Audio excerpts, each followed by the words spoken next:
Of course, of course. Yeah, they're trying to fix me. Good evening, everybody. We will call the regular board meeting to order for December 11th. It's right around 6 o'clock, 6:03. We will adjourn after we do the Pledge of Allegiance. I'm not going to forget it this time. We'll adjourn to closed session following the pledge. And then I'm assuming we do not have anybody to address the group for closed session.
Yeah.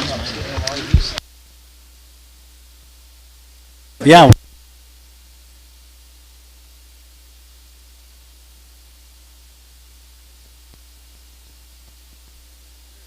It just did.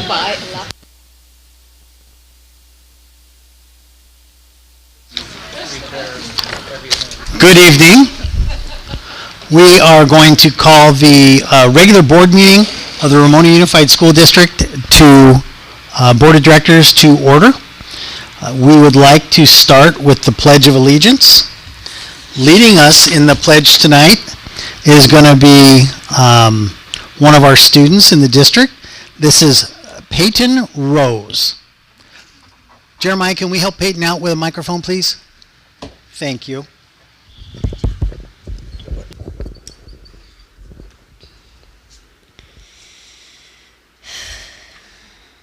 Please place your right hand over your heart.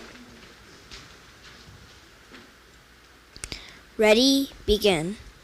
I pledge allegiance to the flag of the United States of America and to the republic for which it stands, one nation, under God, indivisible, with liberty and justice for all.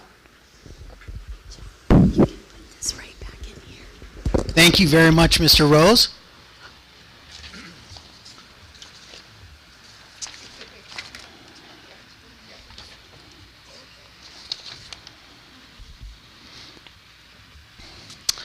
All right, next item on the agenda is item C3. We will establish that, recognize that we do have a quorum tonight.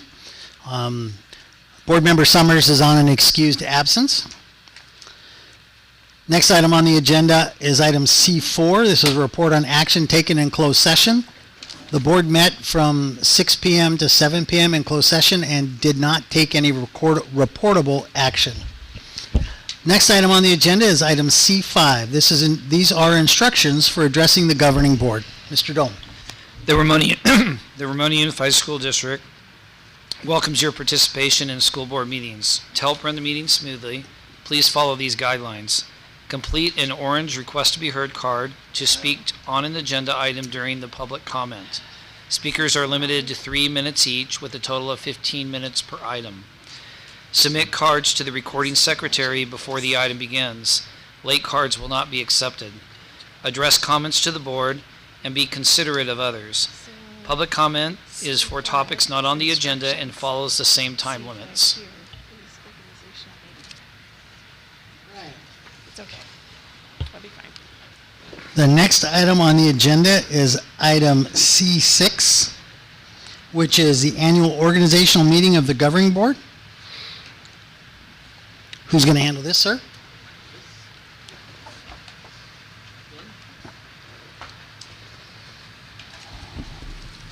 Thank you, President Drum. We do not have the oath of office at this time, but we do have the election of the president. So we are going to take nominations, and we will move forward from there. Do we have interest in that? After we do the president elections, we will also move to the clerk and vice president of the board as well. So I may be slightly out of order here, but I would like to nominate our current team to stay the same with President Drum remaining president and member Dome remaining as vice president / clerk. I would like to nominate Don Perfect for president, and the remaining of the team could So- stay the same. You have to do one at a time. Yeah, All right. understood. We have a motion. Don, I believe that was in the form of a motion It was. that we need to address before we can address other motions. So I heard you. Don, is there a second for Board Member Perfect's motion? I'll second it. Okay. We have a motion and a second. Any conversation, discussion, or questions on her motion? I will comment that I appreciate Maya's endorsement there in that leadership role. It's always nice to get that sort of support. Thank you very much. Anything else? Just humor. It would be kind of funny to have Dan have an office when he's not here to Vote him actually in while he's accept not it. here? Yeah, that would be kind of funny to do. I think don't he might have the still be heart. in the lobby waiting for Oh, a yes? ride, Okay. but, you know. I don't have the heart to do that to No. him in his current state. If he were not in his current state, I'd be all in. Yeah. Roger, you're a funny man. Having said that, we'll vote on the motion. All those in favor? Aye. Any opposed? Nay. Okay. Motion carries 3-1 and 1 absent. Maya, thank you again. That's very nice. You're welcome. All right, that Takes care of item number 3 on the agenda on that 2 and item 3. specifically. Yep. Okay. Thank you very much. Now we move to item 4, and that is reviewing the board meetings from January through December of 2026. So we have some proposed dates there that some of the board has seen and had discussion about, but we're open to everyone's calendars and want to make appropriate adjustments to approve our regular board meetings. Having said that, Dr. Thurman, have you gotten any recommendations from Board Member Summers on dates? The only times that we discussed it, there weren't any special requests at the time. Okay.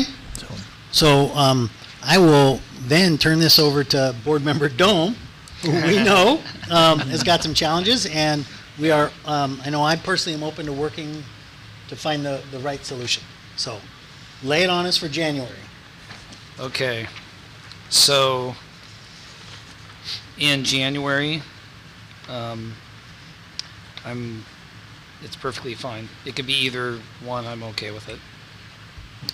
So You're it's not a okay problem. with either the 20th or the 21st? Yeah, Both equally acceptable for you? the 21st would be much harder. The 20th I prefer. I'm good with the 20th of January. I too am good with the 20th of January. Yes, and I forgot my phone today. You okay? Yeah. So the 20th of January for everybody is Tuesday. So, Yes. okay. I think we have one. Yay! Let's move on to February, I cannot do any of those dates. okay? So we had just can't. 17, 18, or 19 proposed. Roger, does the previous week work for you? Yeah, the previous week or the week after. It's just the third week doesn't work.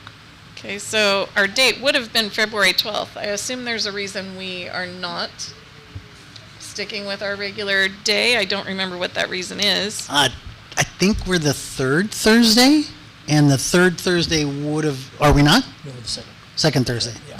I just know I show up. We're usually It's in the third. calendar. Yeah. We are. Okay, Yeah.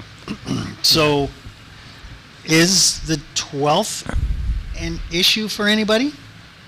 No. There's got to be a reason we don't The do only that. reason was it's early in the month, and there's a lot of business that takes place in February and March. So we were looking at it the week later, but there's nothing wrong with the 12th. What about the 26th? I can do either one. Is that The too late? challenge with the 26th is that there's a recommendation for the Pushes March us- meeting to yeah. be moved up, Early. and so it puts about a week apart. I'd just prefer we stick with the 12th if it's not a terrible burden for staff.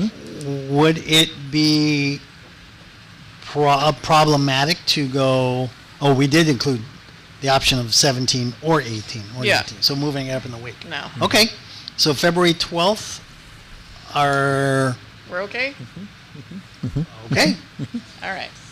March 4 or 5, and we're asking that this be moved up because of anticipated issues at the district.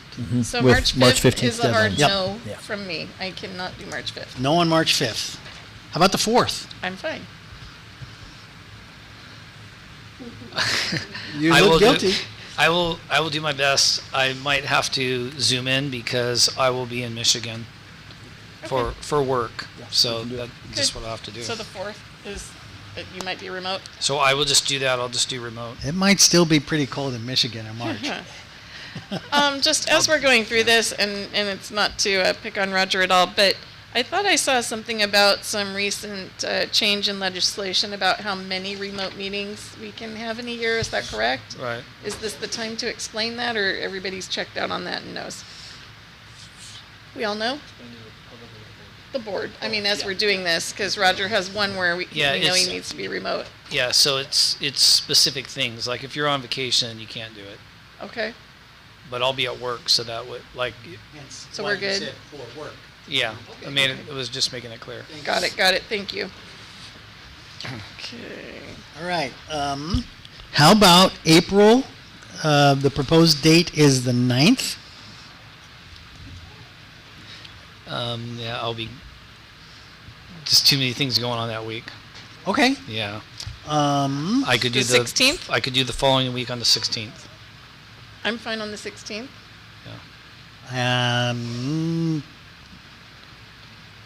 I think I'm okay on the 16th.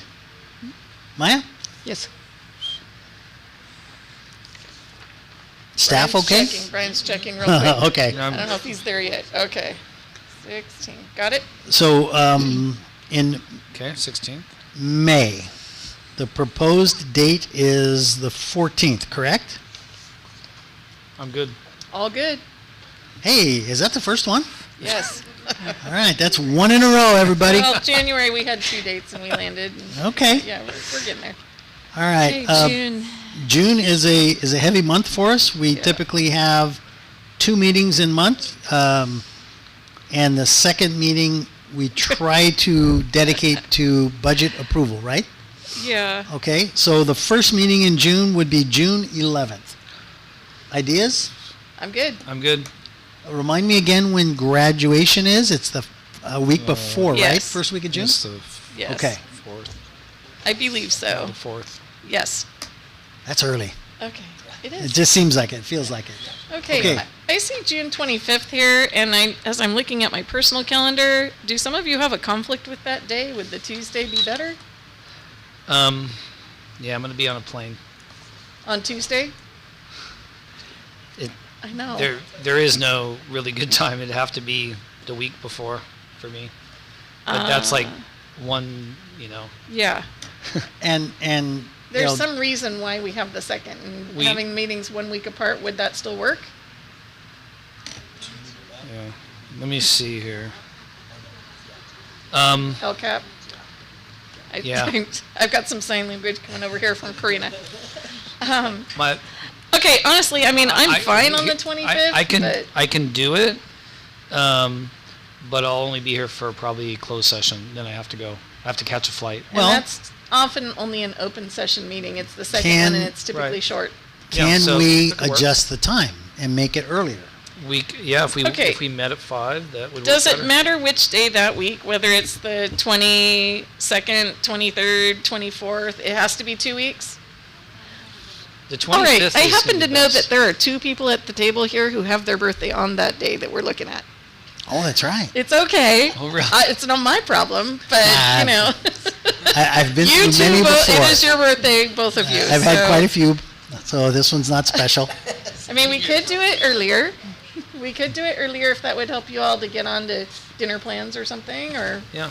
Yeah, So absolutely, Roger. If I could do it even earlier than 5. I mean, whatever me works. too. what time's your plane? Do you know? Yeah, it leaves at, hold on. I just had it on there.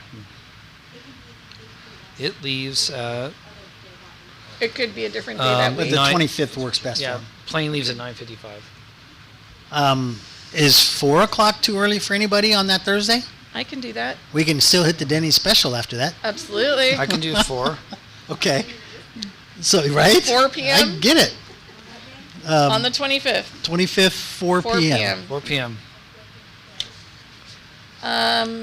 Yes, Yeah, 4 p.m. close, 5 p.m. start. open. Excuse me, open, yeah. Now, I have a question. If we, well, yeah. That has to be a regularly scheduled meeting, can't be a special, so we wouldn't be able to adjust the time as we got closer. If we didn't need it closed, it's not like we could move it to 4 then, or could we? We could take action at the first meeting, the June 11th meeting, or any other time to change it, but we couldn't schedule a special meeting for that. But if we took action on June 11th to change the regular board meeting, then we can do that. Majority of the And board. that doesn't make it a special then? Right.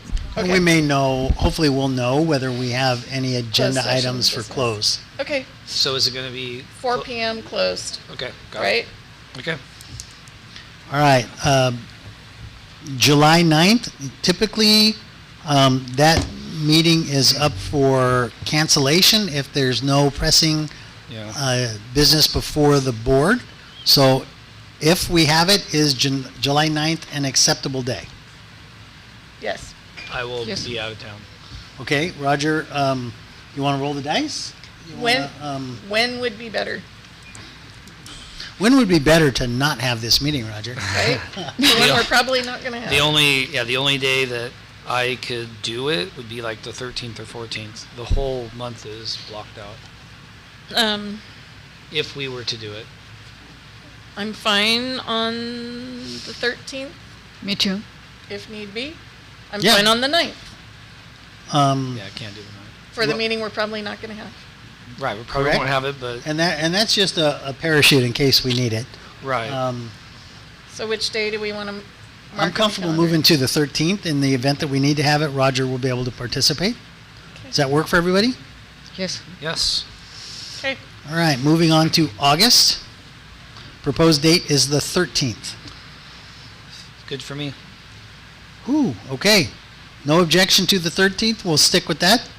it's fine. Moving on to September, the 10th is the proposed date. Good for me. All right, All we got good, 2 in a row. yep. All right. Moving on to October, the 8th is the proposed date. I'm good. So I have a conflict. I'll have to zoom in. It's again work. And I have no idea where I'm going to be. I could be in Tokyo. I don't know. Okay, Okay? But I'll make So, it work. and we can plan that. That is a, does Right. pushing it out a week help you? Yeah, because I know that this week is locked in for us. I just don't know where it is. I mean, I'm good on the 8th, but I could do the 15th if that meant that we had a full board Yeah, in person. I can do the 15th. I can do the 15th. Okay. Okay, so we will change the October date to the 15th. Okay. November, the proposed date is the 12th. Yeah, that works for me. That's the day right after Veterans Day. Okay.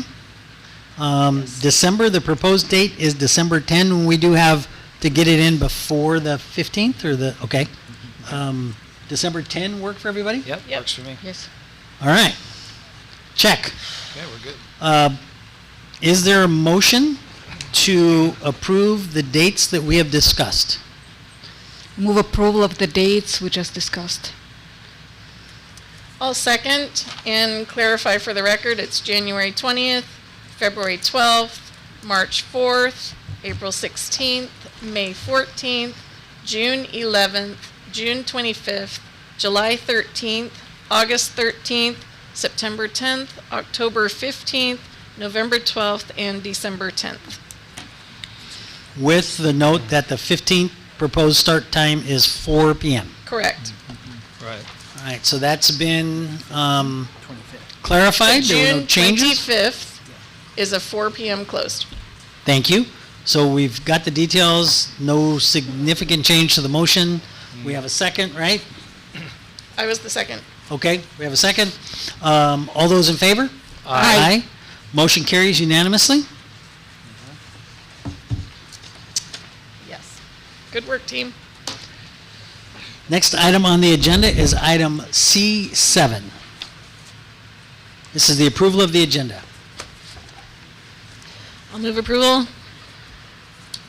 I'll second. Got a motion and a second. All those in favor? Aye. Motion carries unanimously. Next item on the agenda is item C8. This is the approval of the consent calendar.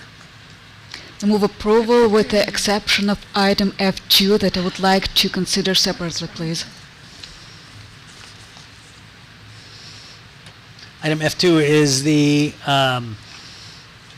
approval of revision to a current course of study, correct? Yes. Okay. Is there a second for that This is motion? just not right. I'll second it. All right, there's a motion and a second. It was the C's. All those in favor? Aye. Aye. Don, did I get a Yes, yes? sorry. So, I'll just explain.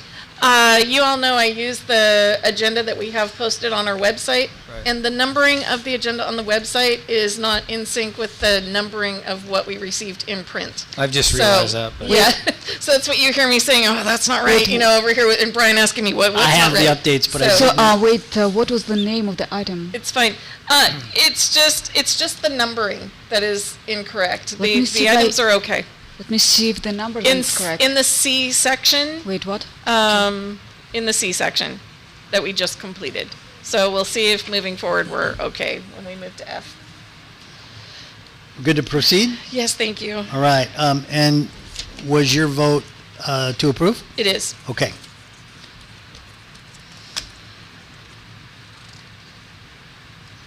All right, and we are pulling F2. Maya, if I forget, please remind me when we get to that section that we did pull F2 and we want to discuss it. And you're looking at the paper agenda, correct? Correct, Yeah, yes. because that's what I was looking at Yep. as well. Okay. Maya, for example, on the paper agenda, we have C8, which was approval of consent items, and that does not appear in the online agenda. I have not seen the online agenda. Right. Okay. All right, now we get to the fun part of this meeting. Next item on the agenda is item D1.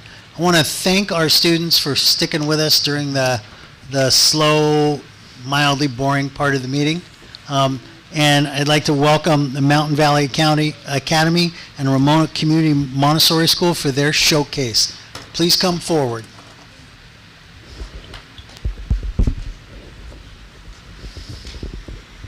Thank you, school board members and cabinet, for welcoming us this evening. I have an amazing troupe here to represent the Ramona Community Campus, so I am going to turn it over to them.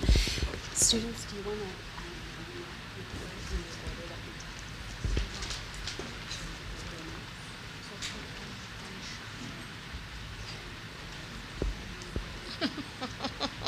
All right. Here, oh. Are we good? Hello, we are students from Mountain Valley Academy. Thank you for inviting us to share a little about what we are doing in Ramona Community Campus. In November, the 3rd, 4th, and 5th graders worked on a fun and hilarious show called Turkeys Go on Strike. As we worked on this production, we learned and talked about our societal traditions and had a lot of fun practicing our speaking and listening skills.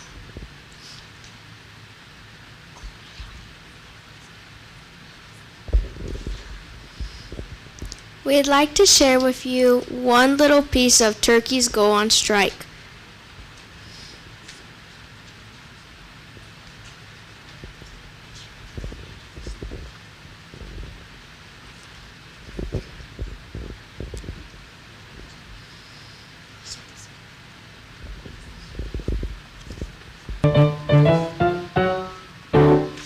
Squash in your cereal, squash in your cake, squash in your blender to make a squash shake.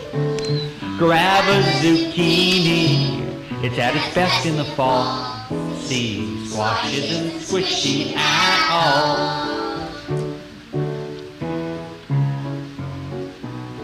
3 out of 4 survey reply, oh my gosh, when told that a pumpkin is just a big squash.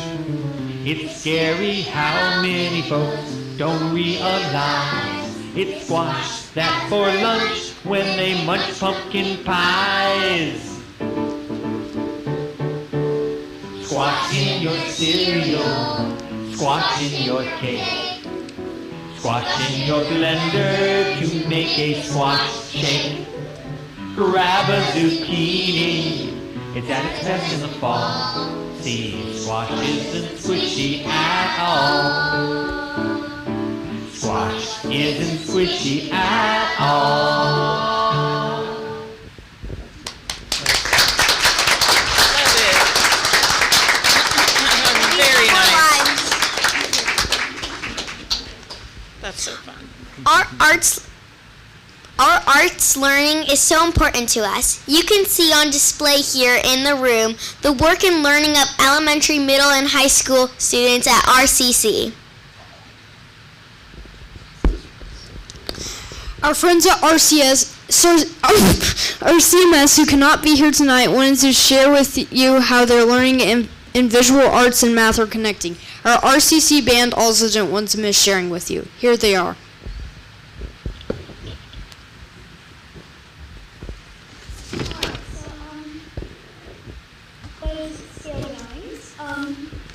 So how this relates to math is that you start off with a small little picture, which each square is let's say half an inch. And you have a paper this big. You need to enlarge it by a certain percentage, then you would have to multiply it by 3. That's too bad. Oh.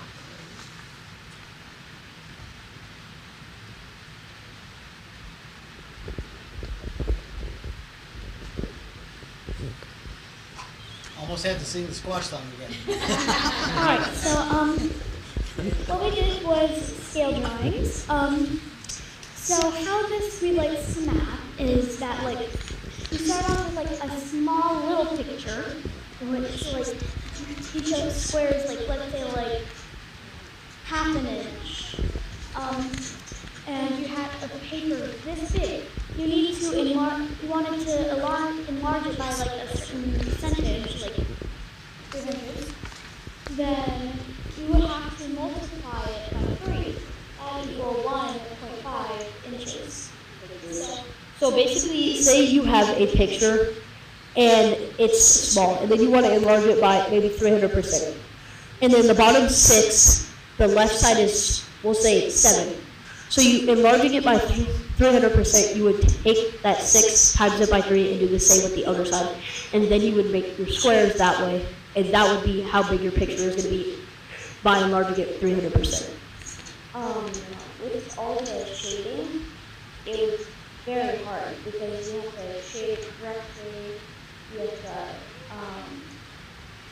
to draw the actual picture correctly, you can't have it lopsided, or else the whole thing is What we were talking about is maybe later in life, if you're a construction worker or something, you'll have many different types of blueprints, and maybe you want to enlarge that. So then you would take those and try to build it in the so that basically concludes a bunch of it, so yeah. Hi, we're the Robotic Community Campus Woodland class. Our first song you will play is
you so much for letting us share. And I want to give a special thank you to you students for coming and representing our school. Thank you teachers who are all here for the work that you do every single day and for encouraging them in their art studies as well as connecting it in other areas. We do have a lot of arts that we are so excited about at RCC. In fact, at this very moment, we have our high school students who are performing in the play for this fall, which is The Importance of Being Earnest. It's showcasing tonight as well as tomorrow night, if you are available.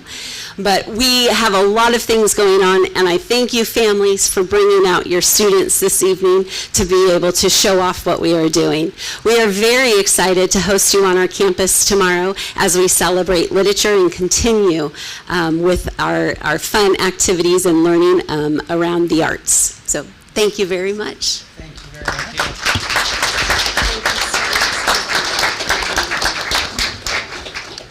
And one thing to add, Ms. Swada, next time you have a performance like that, I know somebody who is a very good drummer, and I think he would love to come show off his drumming skills to your campus. I'm sure you can accompany We Will Rock You.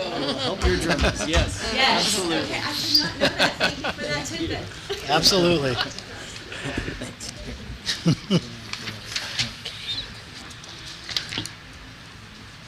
Students of MBA and Ramona Community, thank you for coming tonight. Parents, thank you for giving us a little bit of time with your kids tonight.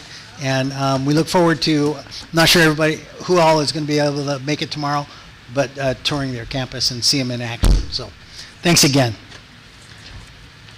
Next item on the agenda is the, item D2, which is a report from our student board members. Eden, why don't we start with you tonight? And thank you for being here. Of course, gladly. Do I have to hold this? I suppose so. You shouldn't need to, just. Yeah, that's a little bit awkward.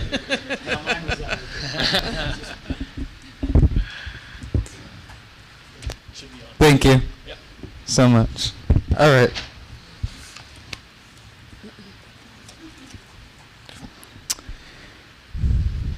Good evening, members of the board and Dr. Derman. And I would like to thank you for coming to Montecito yesterday and being around the classrooms. And it was nice having your presence, even if it was a quick chat. And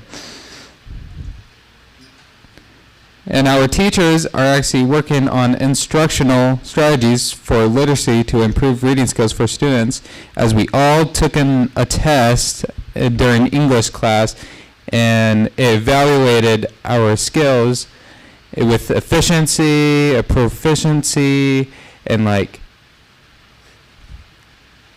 what level of reading are you of the average adult, college, and whatnot. And we all got the results on Wednesday during toilet time, which is like a time where our students study and like finish their work during the time that they have. So, and we had a basketball season that recently happened, and we won one game and lost the second game by just 2 points. And we are playing here at home on Tuesday against Twin Oaks High School from San Marcos at 2:30 p.m. And the basketball court is over there, so I know you're probably aware of it. And thank you for letting us use it. And It's there for you. yeah, and we are given these activities like basketball and touring by an after-school safety program and enrichment for teams or assets grant, and this grant helps us provide stuff like that. So, and Dr. Marovich and the Montecito teachers are finishing up the WASC report, which is the, let me see what it stands for again, the Western Association of Schools and Colleges. So it was where all the teachers and students basically told these evaluators that go around schools and want to give them a reward for, outstanding school and give them a reward for that. And everyone talked about their feelings on how they feel about Montecito, and we're getting our review, and we should get the results in February 2nd, 3rd, and 4th. And for the construction class, we will be competing in the Regional Skills USA contest on Saturday, January 24th at our school. And also a group of continuation and alternative education principals. So principals will be coming to our school with the San Diego County Office of Education on Friday, January 23rd. So thank you for listening, and I'll give you the mic. But unless that one, does that one work? Let's check. Okay, I'll give you back your mic. We can pass it. All right. Thank you, Eden, very much. Next, we will move on to Ingrid.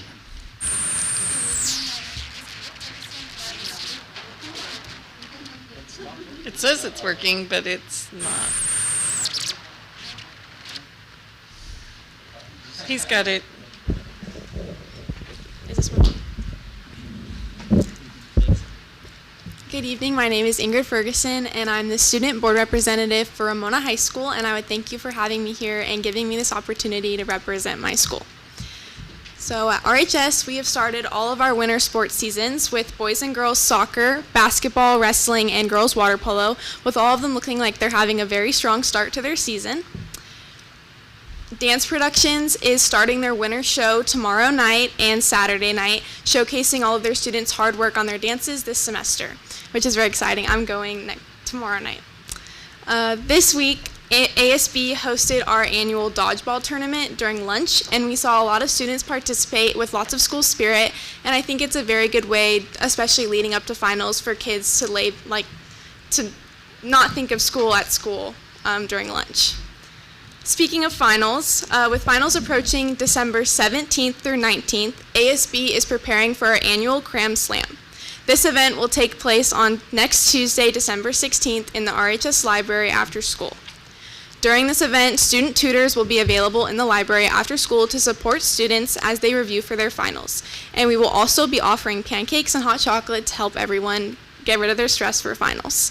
And these are the same student tutors that have been helping around our campus after school most of the semester. So it's really nice to see them helping us too here. Additionally, our ASB representatives attended the North County ASB meeting in San Marcos last week, where we collaborated with other schools and gathered new ideas and insights to bring back to our campus to make our ASB even better.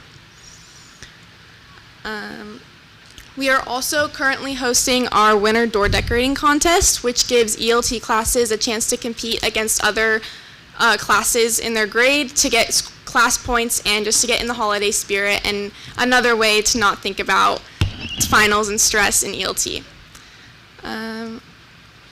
Additionally, our outreach committee in ASB showed appreciation to our staff during Thanksgiving by hosting a nacho bar and a soda bar in the staff lounge to show them that we love our staff and our teachers.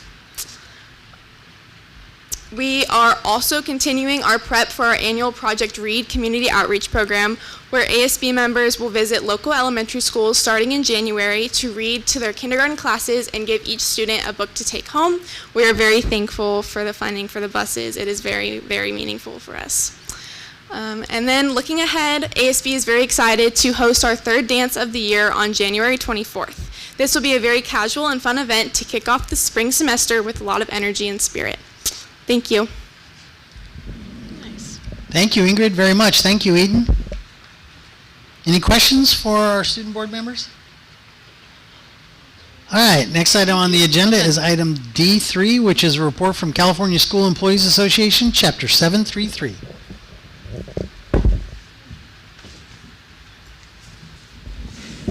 Good evening, and thank you for your time. As you may be aware, at our November 19th CSEA Chapter 733 Classified Union meeting, our membership voted and approved the ratification of the MOUs regarding the 2024 and 2025 reclassifications and the 2025-2026 PARS Supplemental Retirement Plan. Also, last month, we informed the board that we had purchased a telephone for the CSEA Chapter 733 classified employees union, and we now have a phone number assigned to that if you would like that information. We also have created a new email address for classified member correspondence for that as well. So we do have that information. Lastly, in alignment with this evening's highlights featuring Ramona Community Campus, we are pleased with the opportunity to showcase one of the campus's classified employees. Ms. Karen Scribner, who has devoted 46 years of exceptional service to the Ramona Unified School District as a paraeducator, began her career at Ramona Elementary School, where she spent 30 years supporting teachers and staff across all grade levels from kindergarten through 6th grade. She then transitioned to Ramona Community Campus to work alongside the Mountain Valley Academy teachers for 2 years before transferring over to Ramona Community Montessori School, where Karen has continued to serve as a paraeducator and also a kindergartner CSO for the past 14 years. Throughout her career, Karen has been known for her kindness, generosity, and unwavering commitment to students and staff. All these years later, Karen continues to bring that same passion and dedication to the work she loves and hopes to carry on with it for years to come. Though she's not present tonight, we are delighted to be able to show our deep appreciation for Ms. Karen Scribner for her positive impact to the Ramona Community Campus. Thank you so much for your time. Very nice, thank you. Thank you very much for your report and for your highlight of one of your members. Much appreciated. Next item on the agenda is item D4, which is a report from Ramona Teachers Association. Now I have to investigate. Hello. There's a lot going on this month. So here we go. This month, Mr. Grace and his RHS Auto Club, the Auto Dogs, and Skills USA students helped assemble 79 BMX bikes for local elementary school students. The student workers adjusted the handlebars, tightened headset bearings, adjusted air pressure in the tires, set the seat height, and checked the wheel bolts. The bikes will be sent to deserving third grade students before Christmas. You can check out the pictures on our social media. Before fall break, the ESN program at Ramona High School spent time focusing on being thankful, grateful, and giving. They discussed the many ways they could show kindness and appreciation, both at school and within our community. To put these lessons into action, the kids baked cookies and drew pictures for the school librarians. Very much appreciated. Cafeteria staff, admin, local sheriff's department, and the fire department. They had a wonderful time participating in the act of kindness, and they were so proud to give back to the people who help keep our community safe. They also got a shout out from the local fire department on Facebook. If you haven't seen it, check it out. They ended up actually getting an entire behind-the-scenes tour at the station. Captain Johnson and her crew welcomed our students with a full tour of the fire engine and the station. And one of our students even made them show off a dance because she taught them how to do the chicken dance.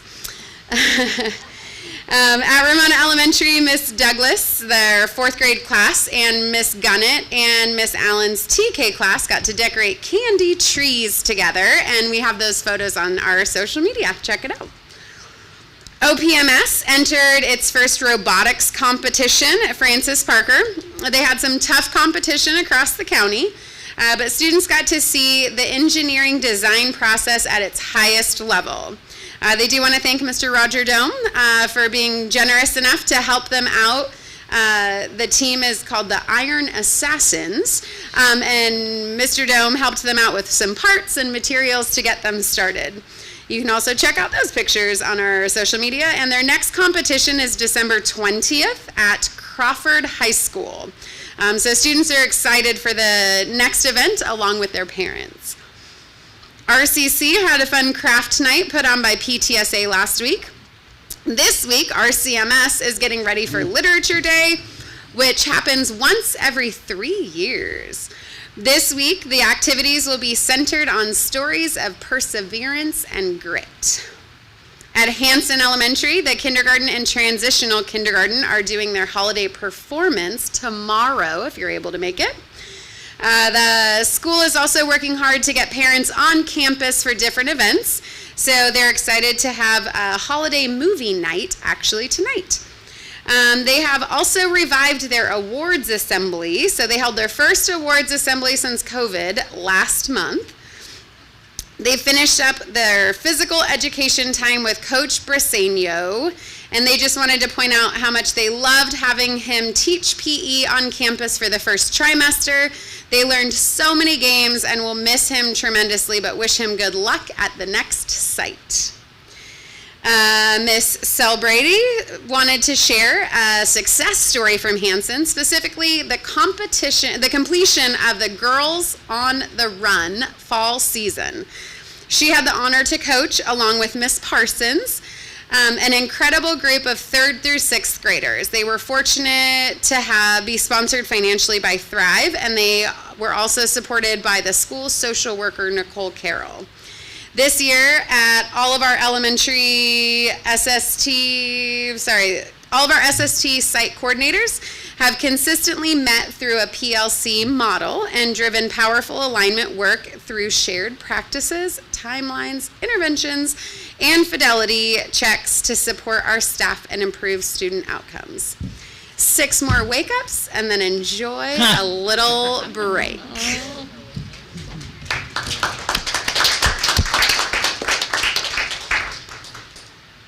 Six more wake-ups. I love that countdown. Next item on the agenda is item E1. This is public comment. This is where members of the public can request to address the board on any item that is not listed on the agenda. Mr. Dome, do we have any cards for public comment? Not for public comment. Perfect. Next item on the agenda is item F6. This is the presentation of the California Schools Dashboard. Wait. Oh, sorry, F2, thank you. Yes. Next item we had pulled from consent. This is item F2. This is the approval of revisions to current courses of study. Maya, I'll turn it over to you. Yes, what I noticed when I looked at this, it did say that previous courses of study cannot be located and last course approval date is unknown. So and I was wondering what's the proper course of action in this case, even though about world history there is a date 2010 and it was mentioned in our board update that there is possibility it's somewhere, but when I actually went to our district's website and looked through every board minutes and agenda items for the year 2010, there was nothing that said anything about history, world history 7 or any middle school history. So what I found, I did some research, what it said that and I will share my research first before I make a motion, so we can all make an informed second. So if you truly cannot locate any prior version or adoption record, the district should treat the course of study as new and follow the full approval process. So if California school district can't find an old course of study, they should treat it as a new curriculum development, following the proper process for creating and adopting a new course, which involves developing the curriculum aligned with California's educational standards, getting staff, community input, and presenting it to the board for formal adoption, not just a consent item. So it is a significant instructional change. And why to do that? There are actually 2 course of action. So treat it as new course, that's recommended course of action. And why? And most districts will treat the situation like this as new and run it through a normal process. And why? We have no record of showing it was ever formally approved. A revised course of study implies an original version exists. And in this situation, it does not. And also approving a brand new a document keeps the district fully compliant and transparent. Of course, to approve it as a revised course of study on consent is not advisable, as I found. Doing so will raise issues. A revision suggests the board already adopted the original, but there's no record of that. Also, auditors, accreditation reviewers on the county office may question the chain of approval. And also it may look like the district is bypassing formal curriculum adoption procedures. Districts usually avoid this unless they can prove prior adoptions through minutes, board agendas, or archived curriculum documents. So with that, I'm making a motion to table this entire F2 item for at least 3 courses of study where we know prior course of study located. I move to table the course of Tutorial Math 7, Core Tutorial Math 8, and World History 7, so that they can undergo the proper process for adoption as a new course of study. I recommend we table this so we can undergo all this, adopt it as a new course. Okay, there is a motion on the table. Motion before us. Is there a second?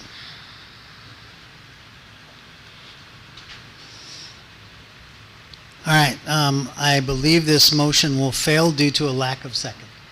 At least for now. So what is the explanation about this?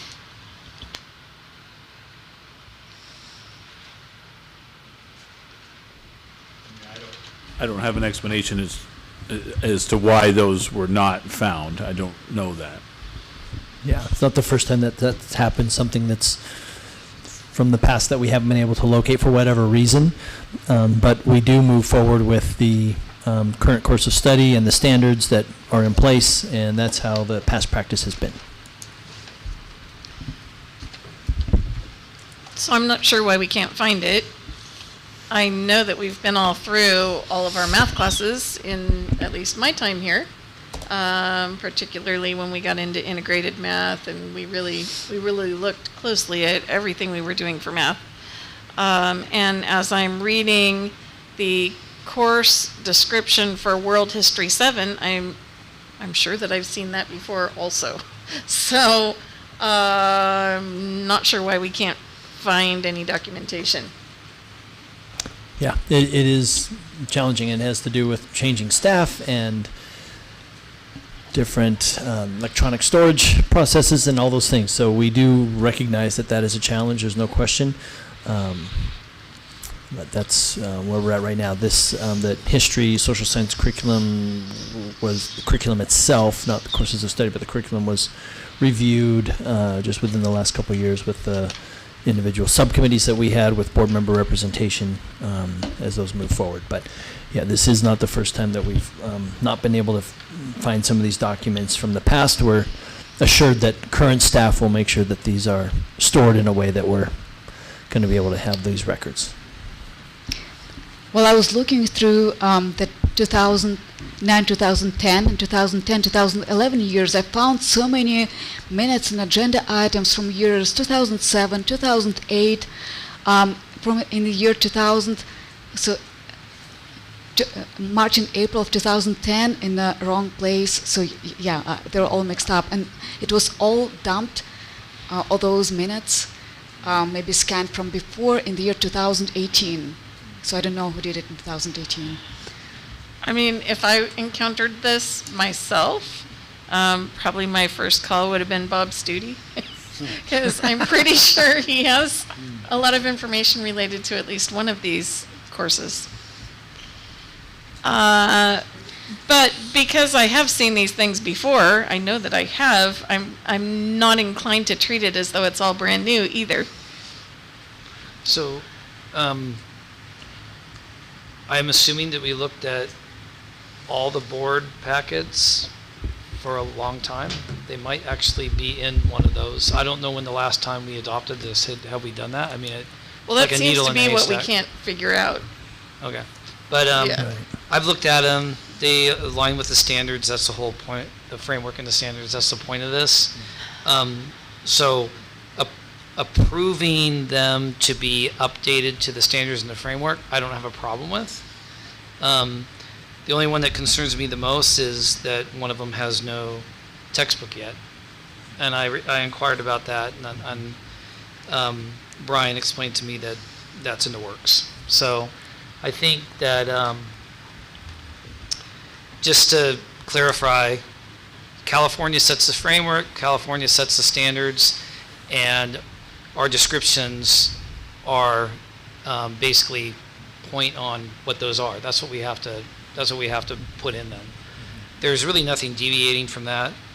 I think the real issue is how are we implementing the standards and the framework within the course, and that's typically through a textbook.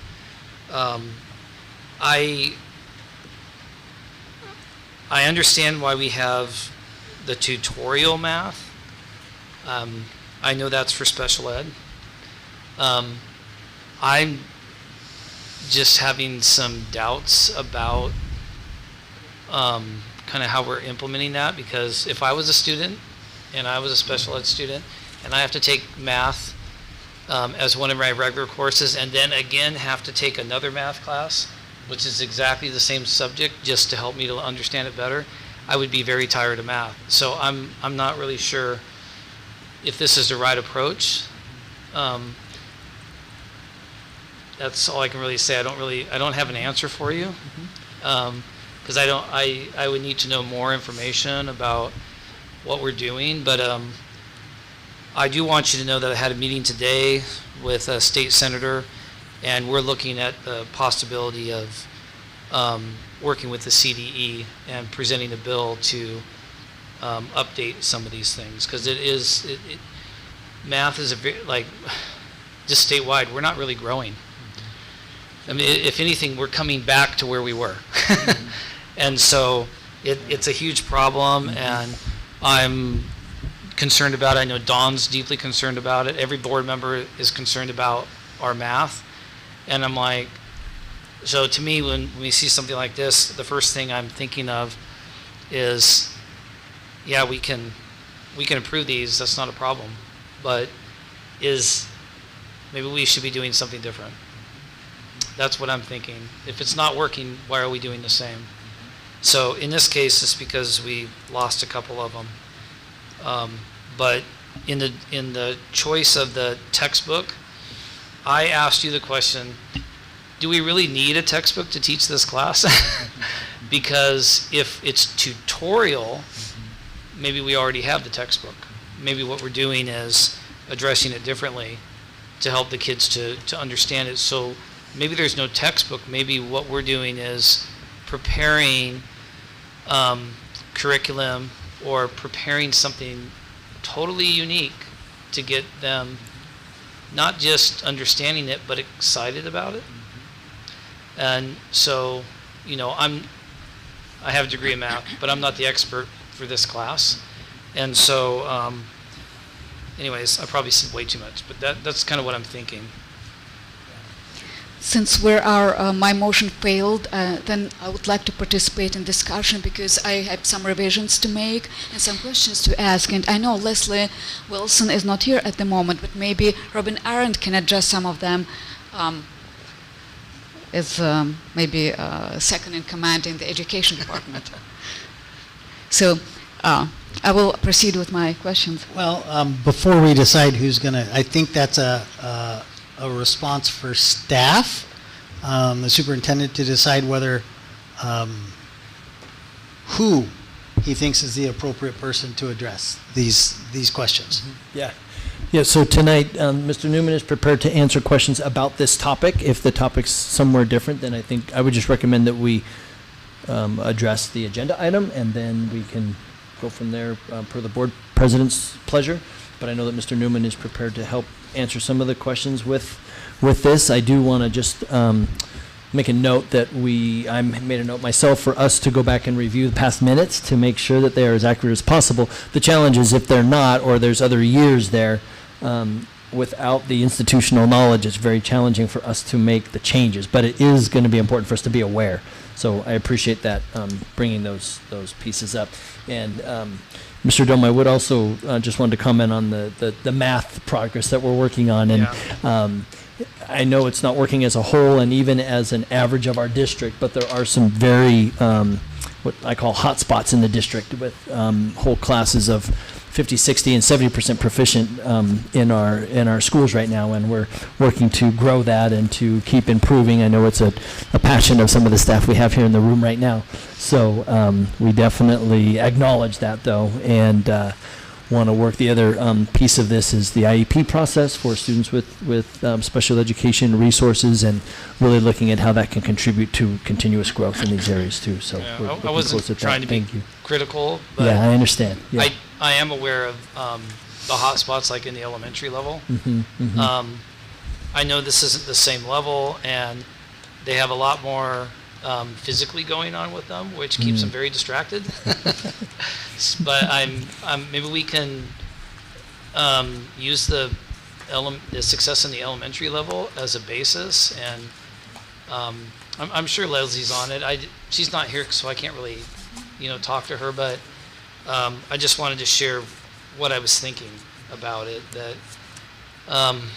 I know I teach engineering, so naturally there's a connection to the real world when we use math, and kids instantly get it. They're like, oh, I understand why I'm doing it.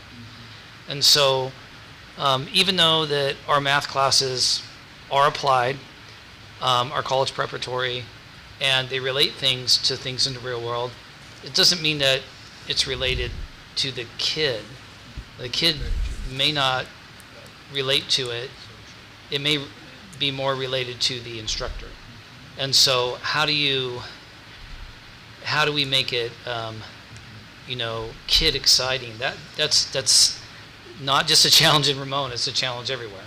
But I just wanted to bring it up because I think it's something that we have to look at. Okay. Maya, your questions for staff? Yes, questions and revisions and concerns. So brief description of the course states that it explores world history from the So are you on World History 7? Are Yes. you planning to talk about any of the math courses or just the world history? Just world history. Okay, Yeah, thank my you. focus is on world history because Thank you, math is Don. not my area of expertise. Very good. So the brief description says history from the fall of the Roman Empire to the dawn of the Enlightenment, 300 to 1750. Common Era. However, the state framework at the later pages, their state framework, suggested timeline indicates that it starts with the world in 300 BC. That's state framework at the end, and 3.1. So which is a 600-year difference. So I'd like to know which is it, and if there is an error or typo somewhere. So the framework, state framework at the end says 300 BC. Brief description of the course on the first page says starts from 300 Common Era, AD, Right. to 750. So either the course of study doesn't contain what the state framework requires, or state framework focus for 4 weeks on something that's not in the course of study. So I don't know. Very first. Description.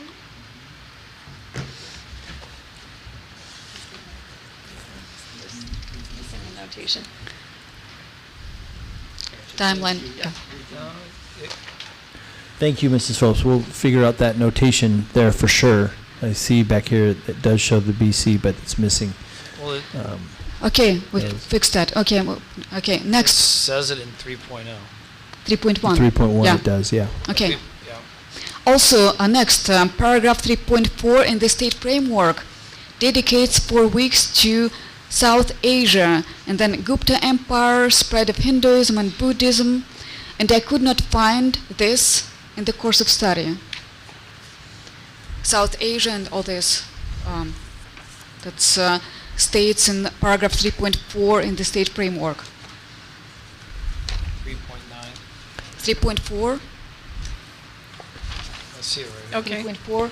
I could not find this content in the course of study. Which section? You couldn't find South Asia or the Gupta South Empire Asia, or spread South of Hinduism? Asia, and everything that goes after South Asia in the Well, this paragraph is the course 3.4. of study, though, right? You mean you didn't see it in state framework? No, the opposite. I see it in the state framework, and it says they're studying it for 4 weeks, Right. but I don't see that South Asia in the course of study. Okay. That's something I can talk to Mrs. Wilson when she gets back, and we can Hinduism, show you where Buddhism, that would and be. so forth. Yeah. We'll help you find that. Next. But it's right here. When I look at it, this right here, it is in 3.7 What does it say? or 7.3. What does it say in 7.3?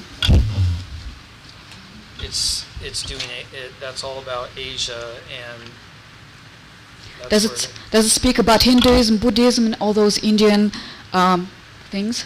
Well, it's not. Yes. It is, but Okay. it's not directly stating it because it's talking about the Buddhism. development of it through each dynasty. 7.3. Yes. Yeah.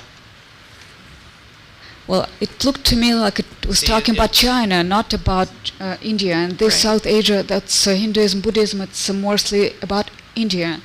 And 3.7.3 talks more about China, and Mongols, and Korea, and Japan. Yeah. Not about India and Buddhism and Hinduism. Well, I don't. Seven, Well, we'll 7.5 does. Oh, thank you, Tony. It's in 7.5 as well. To your point, Roger, it's not a direct correlation, but it does reference it in Wait, this- 7.5. Oh, that's The I would like. standards don't necessarily. Thank you, You're not going to see a word-for-word Oh, I match. see. Yeah. 7.5, it's still Japan, China, and Korea. Japanese Buddhism. Okay. Next, paragraph 3.9 in the framework. I think. Can I just mention this? Yeah. This is taken directly from the state framework and standards. We're just stating the standards that we're doing directly from that. It sounds to me like your argument isn't with Ramona, but with the state. Because they're the ones that created this, not us. We're just saying we're adopting it. Here is the description for it. And they give us a template that we have to use. And so we're just putting it into the template. Okay, so we don't have to study all this. That's okay. No, we do. Okay. But like I said, if you should look at the standards and the framework explains it in much more detail, and you can look at it directly. It's on the CDE website. I would go look at it there because this is something. I mean, I totally get what you're saying, but at the same time, I'm like, what this agenda item is to say that our description matches the framework and matches the standards for the state of California. That's what we're doing. That's what I was trying to see, that it matches. Okay. Yeah. Also, I didn't see colonialism in America. That's in the framework, but didn't see that in the course of study. Maybe it's phrased differently. 3.9. Maybe it's phrased differently. The last concern I had in reviewing this course of study, I noticed that the section on Islam is disproportionately detailed, covering political, economic, cultural, and intellectual contributions across multiple regions. In contrast, Christianity is largely focused on Europe, and Judaism is mentioned only briefly in connection with Spain during Inquisition, to provide a more balanced view while staying within the 300 to 1750 AD time frame. It could be helpful to expand coverage of Christianity beyond Europe, for example, including Eastern Orthodox developments or interactions with other civilizations, and to highlight aspects of Jewish history, culture, and intellectual contributions during this period. This would help students better understand the interconnectedness of world civilizations, consistent with the stated goals of this course. It asks, for example, to explain the significance of Quran and Sunnah, trace the origin of Islam and the life and teachings of Muhammad. Although it doesn't ask, for example, by the same token, to explain the significance of Bible or Torah or Talmud or Old Testament or New Testament. It is not asking to trace the origin of Christianity by the same token and life and teachings of Jesus. Why not? So I don't see this course of study as fair and balanced in this regard. This imbalance could give the impression of favoring Islam over other religions. I see this course as teaching Islam when it comes to the size and scope of paragraph 7.2. Well, I hear your point. There's no way you can teach everything. There's not enough time. Mr. Newman, his background is history. Is there enough time to teach everything? No, there's not. I'm not asking for everything, I'm asking for That's a lot. balance. But I do see here that the development and the spread of Christianity is taught all throughout. If you just look at the course content, It's a framework, that's not what we're teaching. We're teaching the course of study. In the course of study, there's humongous chapter 7.2 on Islam, and it doesn't adequately, this course of study, address the same aspects of other religions like Christianity or Judaism, for example. But it goes into much deeper analysis and all the doctrines and teachings and life of Muhammad like it never does for Christianity. And I'm looking at the course of study. That's what we're teaching our kids. I don't disagree with that, but at the same time, it does talk about the beginning of Christianity. It talks about the medieval time in Europe, and it goes all the way to colonialism and then also to the Reformation. It goes all the way through it. You're looking at the state framework. Can you find this in the course of study for me, please? Well, like I said, We're not teaching the framework. like. Anyways, So is there a question for staff here? Yes, I would like more balance. That's not a adequate, question. Yes. Yeah. Oh, how can we find a balance so this course of study actually complies with fair and balanced curriculum in accordance with our controversial policy and controversial issues? Okay. The curriculum has to be fair and balanced. How do we make this course of study comply with that? So We don't make this curriculum. We make the course of study. Okay, so we've got your comment. Are there any more questions? No? Okay. Are there any other questions on this agenda item? Is there a motion to move it forward? I make a motion to move forward as written. So forgive me, the motion would be to approve the course revisions as presented. Correct. Okay, we got a motion. Is there a second? I will second. There's a motion and a second. All those in favor? Aye. Aye. Any opposed? Nay. Okay, motion carries 3-1. And Dr. Thurman, will you make sure staff responds to those questions? It looks like we have 8 weeks documented here in the state framework out of the 36 weeks of study that are related to Christianity. That's a fourth of it. I know, that's why I'm saying it's all Yeah. in there. I just wanted you to respond, Brian. The supplemental materials, TCI, can you just add to that on how that's enriching this curriculum? I'm gonna have to get back to you on that, on Yeah, how well, we'll add to this- that. this is I do you- want to just make Yeah, one okay. point of Trick question? clarification really quick from Mrs. Phillips. If you could send me the question that you had, because I didn't get to write it.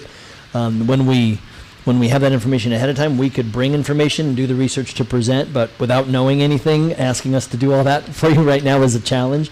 But please send that to me so we can do that work. We prefer to do it earlier so we can provide the information here, but we can get it for you. Just if you don't mind sending it to me, because I didn't get to write it all down. I want to take our board's valuable time right now, but is that okay? Thank you, sir. Thank you. All right, moving on. Next item on the agenda is item F6. This is a presentation of the California Schools Dashboard.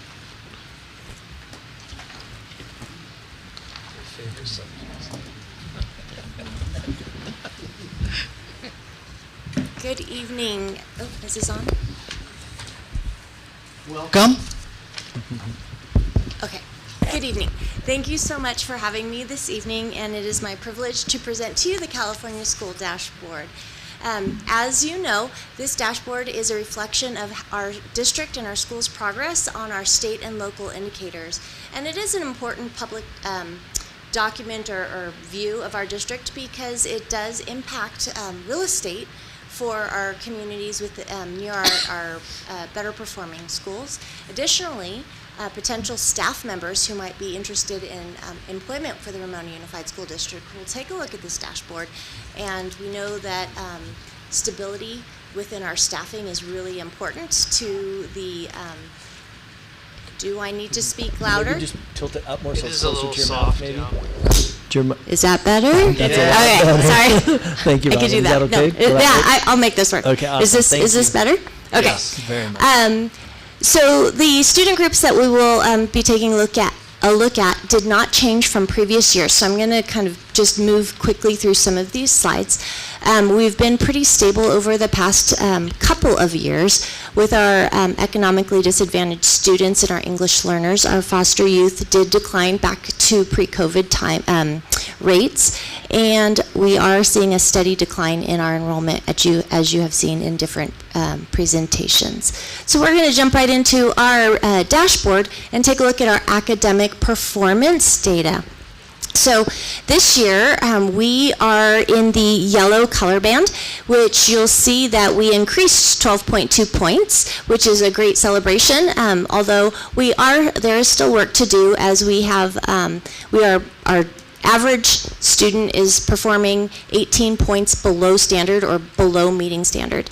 When we take a look at our student groups, we do have some celebrations as we see most of our student groups in the boxes are increasing, with our white student group having the greatest increase over the other student groups. Additionally, when we take a look at our schools, we do have some celebrations where every single school in our district improved in English language arts. So I'm really excited about that growth. When we take a look at our ELPI, or our English Learner Progress Indicator, we have 43% of our students who are making adequate progress or maintaining a level 4 on the LPAC assessment. There are only 2 student groups within this indicator, and our English learners and our long-term English learners. Just by definition, long-term English learners are students who are English learners in California schools for 6 or more years. And so it typically takes about 6 years for a student to reclassify, and when they're not reclassifying in that time, they're considered long-term English learners, and we're excited to show some growth there. When we take a look at our schools, we're super excited to celebrate the growth at RHS and OPMS, which happens to coincide with our long-term English learners because they've been in our schools a little bit longer. That is in large part, that growth, to some really concerted efforts that happened last year. We really tried to align all of our initiatives with our EL master plan, being in differentiated assistance for our English learners and long-term English learners. We connected our RLT work as well as our learning walks, and schools really focused on literacy and building literacy and oracy for all of our students. So it was a collective effort. What we're doing this year to continue that growth and to keep moving that growth forward, all schools are engaging in data use action plans where they're engaging in small cycles of improvement. They're using common informative assessments or different data to inform their instruction and shift their instruction to keep moving the needle for our students, providing interventions as well as extensions for students who may need it. Additionally, we're focused on holding more collaborative meetings between special education and general education, as we've started last year with RLT, and then we're continuing to grow with that. And then as you'll see, our schools are really hitting that literacy focus well. So we're really excited about that. I know, Mr. Dome, that you were talking about mathematics and that concern, which we do all share. We would definitely like to see our student progress move from orange. We did see more of a growth last year, and then this year we stayed about the same. We maintained, so we didn't grow as much as we did last year. And our white student group showed the most improvement. And when we take a look at our scores at our schools, there are some significant celebrations. Look at that RHS growth, 27.4 points of growth in the year. They've been working really hard. When you take a look at MVA and RCMS, MVA with 15 points, almost 16 points of growth, and RCMS at 9 points of growth. James Dukes maintains our highest student performance. And reasons for that, when I did some math interviews with teachers across the district, MVA teachers said that they are implementing CPM with fidelity, and they truly believe that it is making a difference with student work. RCMS as well. And when I talked to Ramona High School about what they were doing, and we've been talking through that. Last year they had intervention classes for their IM1 students, and then they were using map data and other common assessments to pull students in for targeted intervention during ELT as well.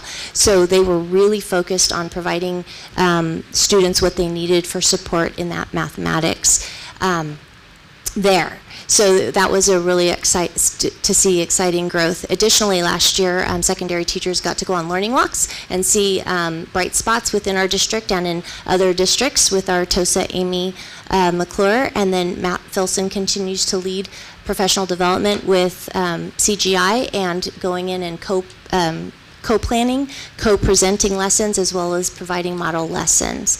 So we do, again, look at those data use action plans to help improve instruction, and we are also really trying to incorporate more interventions at the elementary to replicate the growth that we saw from Ramona High School in our other schools, as well as provide, we now have math leads at the elementary school so that there isn't only one TOSA to rely on. There's somebody on campus for math to help with that math leadership. College and career is a celebration. We are green, green is good. And when we take a look at our student groups, we're seeing lots of growth across the board. And our most growth showed up from Ramona High School and Future Bound.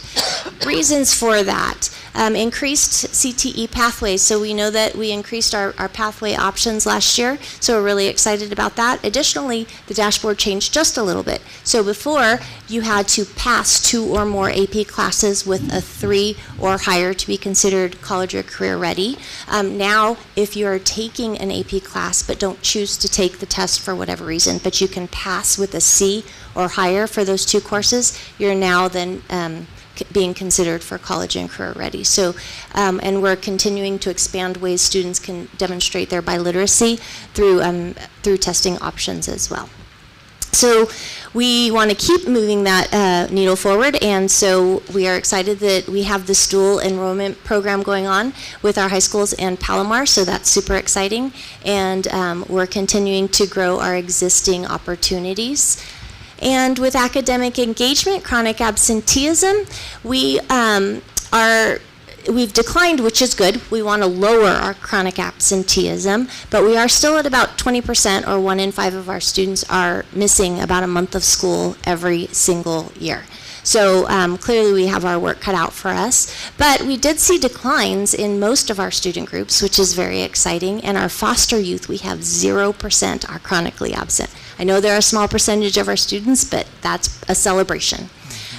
Also, when we take a look at our schools are working really, really hard to decrease their numbers of students who are chronically absent, and that is happening a lot through the great work from school site and district MTSS teams. Got to celebrate all of them.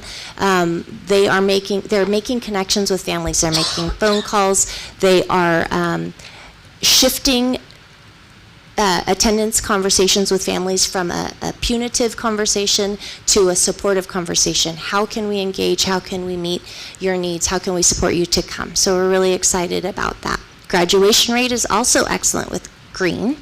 We have some celebrations again with some of our student groups, our English learners, long-term English learners, white students in 2 or more races. And when we take a look at our schools, RHS has a 95% graduation rate, and Future Bound 100%. Those are some serious celebrations right there. They are working really hard at Future Bound because it is the whole child that is truly, it is an all-hands-on-deck effort to make sure that every student graduates. RHS works really hard with their bar to track every student and hold graduation, transcript reviews. So that is, the work that they are doing is really, really impacting in a positive way. When we look at our conditions and climate and our suspension rate, we declined, which again is very good, and we're living in the green area, and super excited to show most of our student groups that declined with suspensions. That is a celebration because the more they are in school, the more they are engaged. The more they are engaged, the less there are behavior issues. The less there are behavior issues, the happier we all are. And so then when we take a look at our schools, again, our schools are really working hard to engage the students, make connections, make those relationships stronger, and to make the learning relevant so that the students then have fewer disengagement behavior challenges in the classroom. Other means of corrections are working, and that connection piece is super exciting to see. We've also incorporated Second Step, which is a social emotional learning program in our elementary schools, and we're going to continue to build those relationships and move that forward. A lot of this work has been guided by knowing our impact and our collective commitments to accelerate student learning, and it is truly through our teachers, our educators that are at the school sites, and that collaboration with our district to really have that collective teacher efficacy. Finding out, working together and really insisting that there is a way to make that student successful, and then gathering each other's best experiences so that way we can support each other as staff members, but also our students.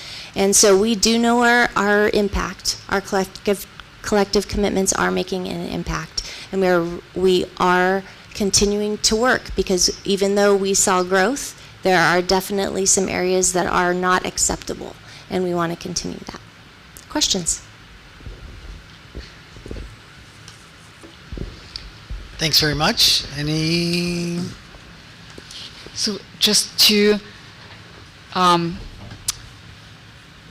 address two last words, almost what you said, not acceptable. So what do you think is not acceptable? What I think is not acceptable is that we have some students who are not graduating. We have some students who are making choices that exclude them from our schools. We have some students who are really, really struggling or failing.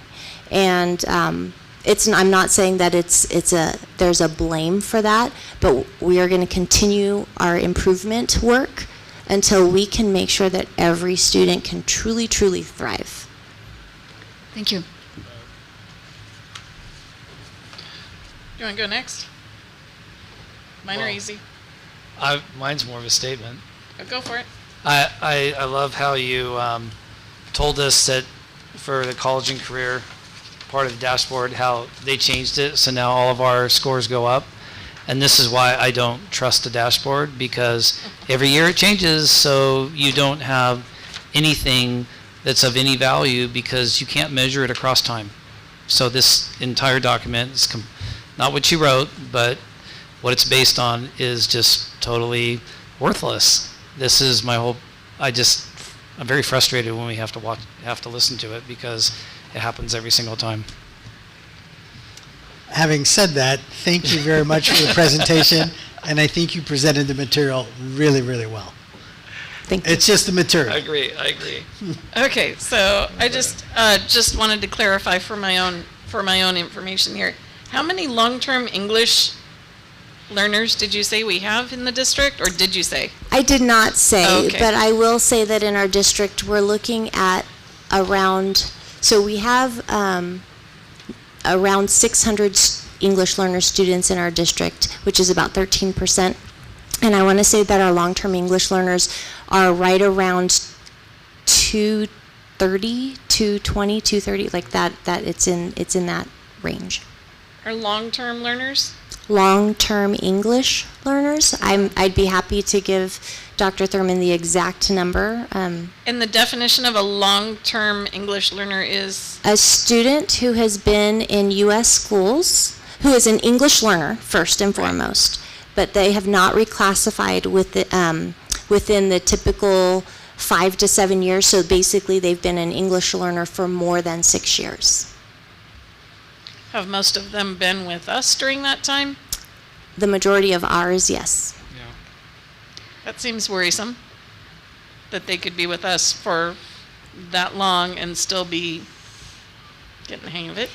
We've had some significant shifts. So at secondary, there's an actual class period where long-term or all of our English learners actually receive designated ELD instruction or English language development instruction.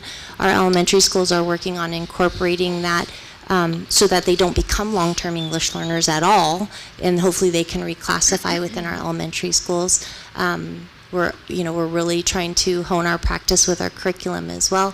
So Ramona High School and Olive Pierce Middle School, the growth that we have seen, they have engaged in a community of practice with San Diego County Office of Education, the Culturally Sustaining ELD Collaborative, and we have seen great things come out of that. Building parent partnerships with the family circles, really engaging with students through student interviews, shadowing, the leadership of Ephraim Pantaleon last year was Jack Larkin, and this year is Brittany Workman. Mm-hmm. They are leading their crew and really making a positive impact, as you saw with the long-term English learner growth. I'm going to ask for a big generalization here, and you can tell me if you can't generalize this way, but overall, are the families of these students aware, and what is their position, and are they indicating how we might improve this? That's a lot, I know. No. So, do they know? We definitely notify them, but do they know is a very different question. And so, so I think that's family to family. Some yes, some no, because they may not understand the paperwork that comes home. We try to explain it all in our ELAC meetings or our DLAC meeting to try and again. But that's only getting the ones who come. Exactly, that only gets the ones who come. So, so to be honest, I don't have a number for you or a percentage of who, but the family listening circles are one way for us to try and find that out. But again, that's one of those things of people show up who select to show up. I would love to see this improve, and this is not my area of expertise, obviously, but I mean, I think if it were me, I'd be looking at one-on-one meetings with these parents, not expecting them to be joiners that want to come to a group and talk in a circle, but thank you for all you're doing. It just concerns me here, not, to see these numbers for our district, right? I appreciate where you're coming from. Yeah, I mean it in the nicest way, but it's concerning that we would have students for that long that are still long-term English learners that I just would like to see us do better. I can just add to that relates to our English learners and our students who have been EOs, we call English only, that some of this is determined by the things that are beyond our control, meaning what they do when they get home. So there's some families without resources whose children have to come home and watch siblings and use their first language, their L1, that whole day, or be in a community where they're using that. There's other families who they hear at our ELAC and DLAC meetings that it's helpful for them to get in a sport after school, to take some lessons, or what other things to help build on their English after school in those ways. And we do see some of those success stories of students who acquire the language quicker. But the same thing happens with an English only student who's not performing even where a redesignated English learner is yet. But they also lack the resources after school and all the other pieces that are outside of our locus of control. That's why my question was about, do the families know? Yeah. Right? And I would say in the short time that I've been here, I see a lot of the communications that come out of Miss Aaron's office, and she's gone above and beyond as far as not just showing their current LPAC scores, but the previous scores, and it's in Spanish and English, and really just going above and beyond to make sure they're getting the information in their language, and to really understand as much as possible where their students have been and where they are, and to see and acknowledge that growth. We are trying different things. We even sent videos this year so that the parent just had to click on a video to hopefully see it in a better way. But even to that, our families actually asked because they know that if their kids engage in after-school activities and sports and things like that, they're using their language more with their peers and in those extracurricular activities. Problem being transportation. And so we actually asked our transportation, if we could find the funding, could there be a bus that could take some of our families after practice to their homes? And like an activity bus? Like an activity bus or something. That was maybe 2 hours after school got out? Or something like that. And the answer was, we don't have the resources. But we did look into that, and it just wasn't possible. Are we providing English language development for parents? So we have Fresno State Parent University, the Parent University. There is a, and that is free to all of our families in all of our district and our community. And there is conversational English 1, 2, 3, and 4. There's also conversational Spanish if somebody else would like to learn Spanish. We also advertise at the adult education school English classes when those are available. So those are our opportunities to try and teach English to families who want to learn that. Okay. I wasn't sure. I just want to make sure. Thank you. I've just noticed I only had 3 areas that I wanted to talk about. We've talked about one, and there's a theme here, apparently. So the next one, did you say that 1 in 5 students are missing a month or more of the school year? That is correct. We're at 20%, meaning 20% of our students are missing 10% or more of the school year. The school year being 180 days, so 10% being 18 days. When you work that out to 5 days a week, that's 3.5 to, with all of our holidays, maybe 4 weeks. So and that's at minimum. We Right. have some students who miss more than 18 days. That's crazy. Do the families know? I don't know how they don't, because the schools are calling, teachers are calling, the offices are calling, as well as sending home letters. For extreme cases, they're doing home visits. They are, they meaning the school, or the schools hold attendance meetings weekly or biweekly to monitor student progress. They're really watching this. So some of the things that we're trying to do is offer attendance recoupment opportunities through potentially Thrive, through independent study options, and things like that, hoping to reengage the students with the learning, get them here more, because we know that we've got great supports for students, but again, if they're not here to get those supports, they don't take advantage of those either. So we know that attendance is critical. Do we know which subgroups that the attendance is an issue with?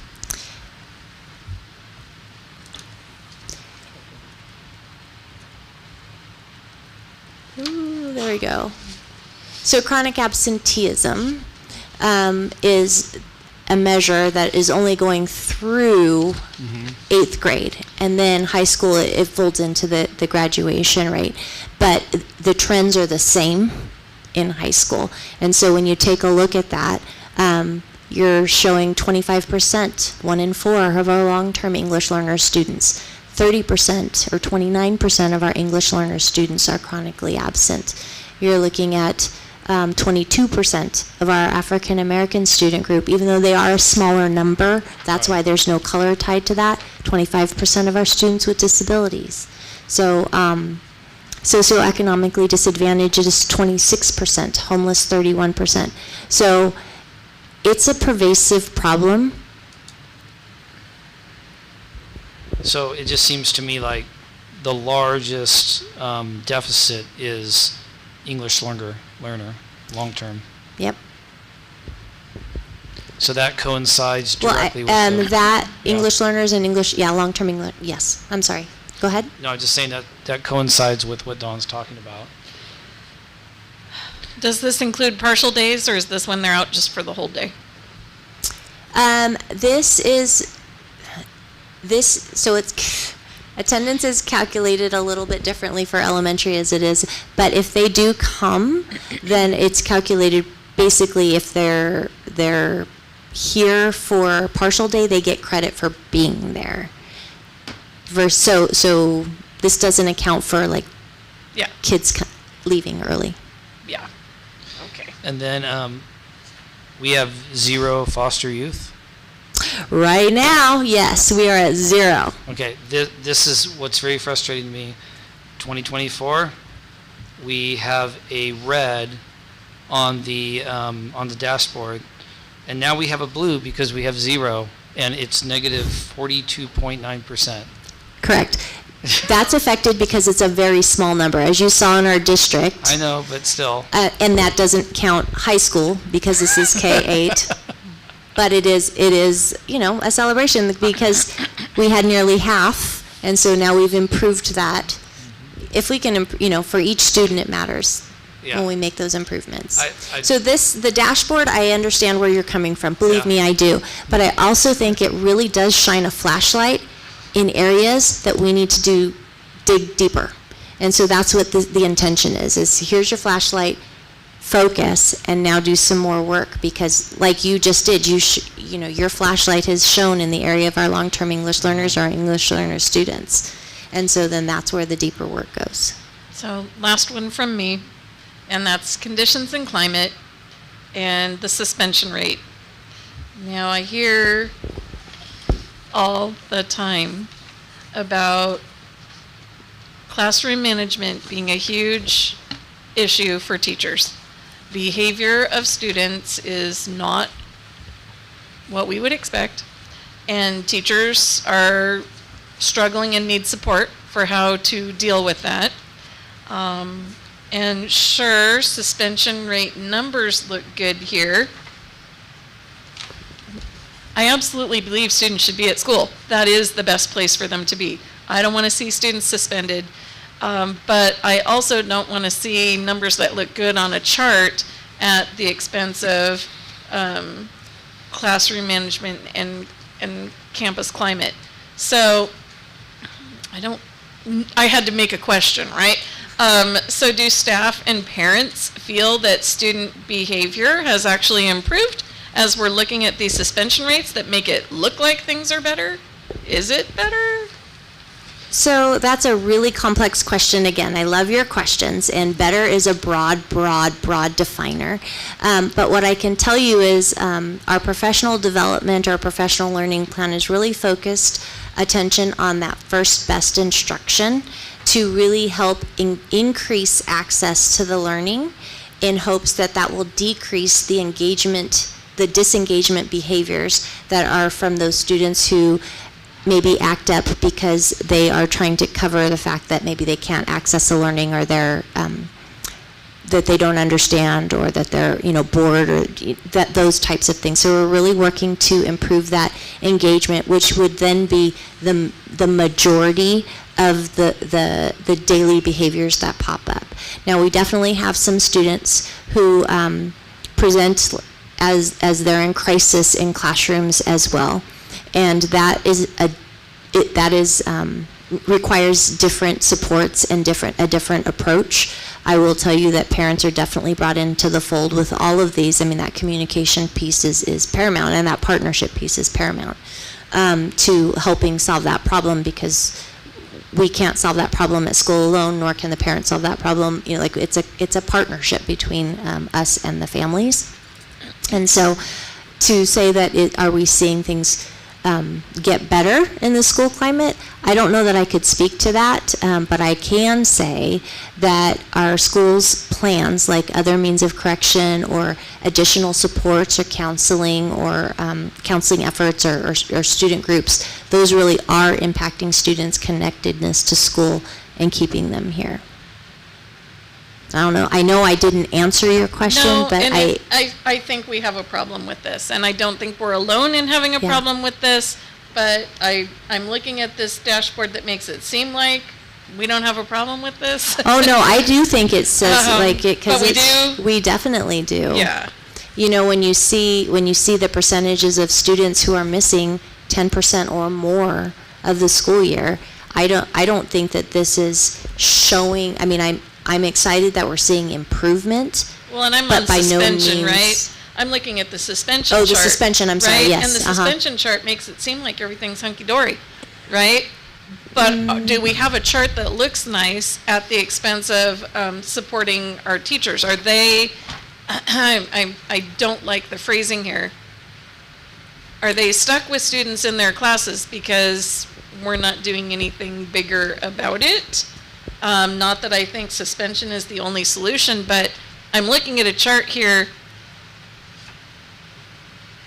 Suspension is typically about student behavior. They've done something has happened. Okay, we're not suspending at a high rate, that's great. I do believe they should be at school, but what are we doing to support our classroom teachers in classroom management with student behaviors? So what are we doing to support our classroom teachers? Do they with feel it? Is it working? Because I hear that it's not, and that's not on you. But Well, the chart I makes it seem actually like things do are own great. that because do you? I do. I own that because we definitely work with our teams to try and provide them support with classroom management. And I'm not going to sugarcoat it at all. There are definitely some classrooms where they operate like clockwork and they are beautiful. There are other classrooms where we've got some teachers who definitely need more coaching and support around classroom management. And so things that we're trying to do to support those teachers is we're meeting with them, we're doing coaching cycles with them, we're modeling lessons, we're walking through other classrooms and pointing out other practices and routines that are helpful. Additionally, we're providing through RLT, through that trainer of trainer model. We had Teaching 101 for all of our new staff. We brought in the conscious teaching to help with engagement strategies, working with trauma-informed students, and then those teachers are supposed to, and leadership teams are taking that back to the school site so that 100% of our staff are learning about these engagement strategies. Now, is it enough? No, because we still have challenges with student behaviors in classrooms, 100%.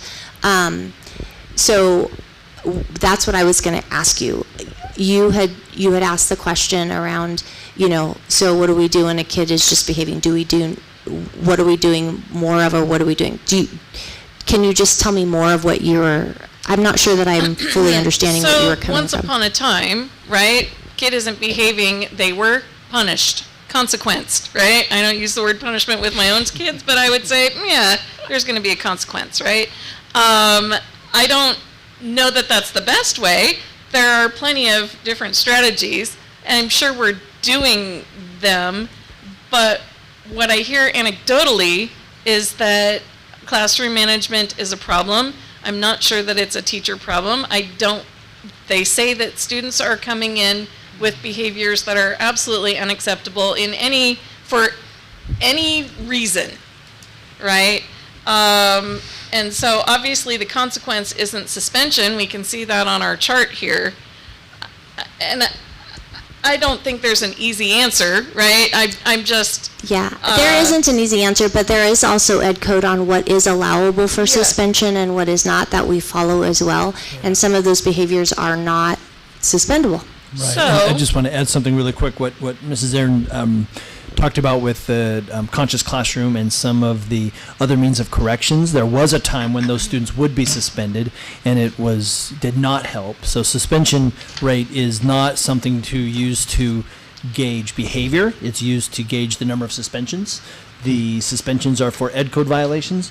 I just made a note about trying to see how, if we could identify, especially in secondary, but even elementary, what we call other means of corrections and how much that's increased. I've seen it increase significantly in the last 24 months. Though just anecdotally, but I want to see if we can figure that piece out, because that will that addresses more of the situations. I think what we're all hearing about is not even just the regular behavior issues, it's those ones that are spiking due to environmental and all kinds of other conditions and issues that haven't been with us in the last, I just know there's a significant increase there, but I want to be careful about the suspension rate. It is good that that's going down, because it's saying that ed code violations are going down. Even if a student has some significant behavior issues that are related to, chemical imbalances or whatever, if it's an ed code violation, that's still part of So I'll go back to my original question, right? Because we've had a really good conversation here, and I really appreciate you having the conversation with me, with us here tonight, because these are not easy things to talk about. So what I had in my notes on this conditions and climate, do staff and parents feel that student behavior has improved, right? Because as just somebody randomly looking at this chart would make it seem like, yes, things have improved. But what I hear is that things have not improved. Sure, maybe we're not having these ed code violation offenses. I just want to make sure that I'm doing everything I can that would support our staff and students in the classroom, that we don't lose teachers because student behaviors are something that we haven't really given our best effort at, right? Can I just add to that? Absolutely. Really quick? Yeah. That student behaviors change by the enforcement or lack of enforcement of the rules. Whatever the punishment is, if you don't enforce it, then the students discover that pretty quickly. They tell everybody, and they'll walk right up to the line and try to get away with it. It's just how it is. And so when administration sets a culture where they support the teachers, and when the teachers write a referral and it gets sent up to the office and some kind of discipline is given and it's acted on, then the kids know and things change pretty quickly. But when it doesn't happen, the kids know that too, and then it changes in the wrong way. What I see is changing in the right direction, and over time it gets better. Eventually it'll kind of level out. But I've also seen it by change of leadership. You get a principal that doesn't enforce things very well, or at least doesn't have that culture, and it could be utter chaos at the school. And we've seen this here in Ramona. And then do you think we have some really good leadership at our school site? Things have improved. We got a new principal and everything improved, right? So I'm just pointing it out that our leadership does matter.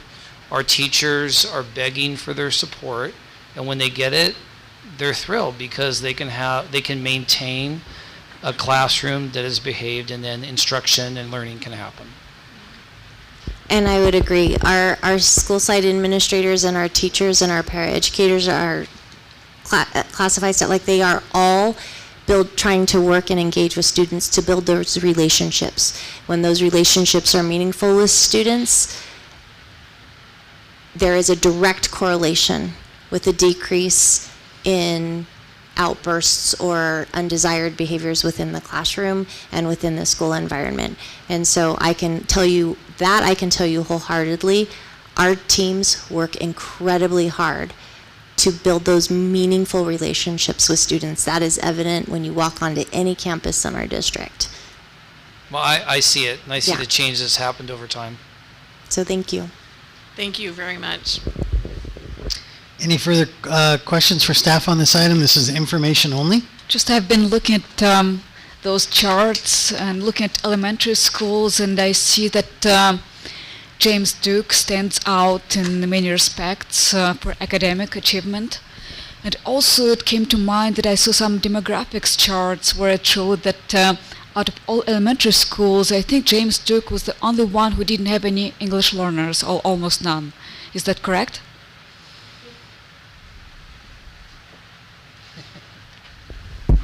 Sorry. They do have some English learners, but they don't have enough so if you have fewer than 11, then you don't actually get any. That's where you get the dashes, because they don't have a high enough number. And then If you have fewer than 21, that's when you don't have to have a parent group or an ELAC advisory group. And so, but you are correct, James Dukes It's minimal amount, less least. has far fewer English learners than any other school in our district. That is correct. Okay. It's an Well, interesting. with the exception of MVA. MVA actually has the fewest English learners. And they show the highest academic achievement. Okay. All right, anything else for staff? Mrs. Aaron, thank you very much for coming tonight and presenting this. I just want to say thank you for your care. I don't have any problems with the questions that you ask. I just really appreciate your attention and care because our kids need it. Thank you so much. Well said, ma'am. Very well. Thank you, Robin.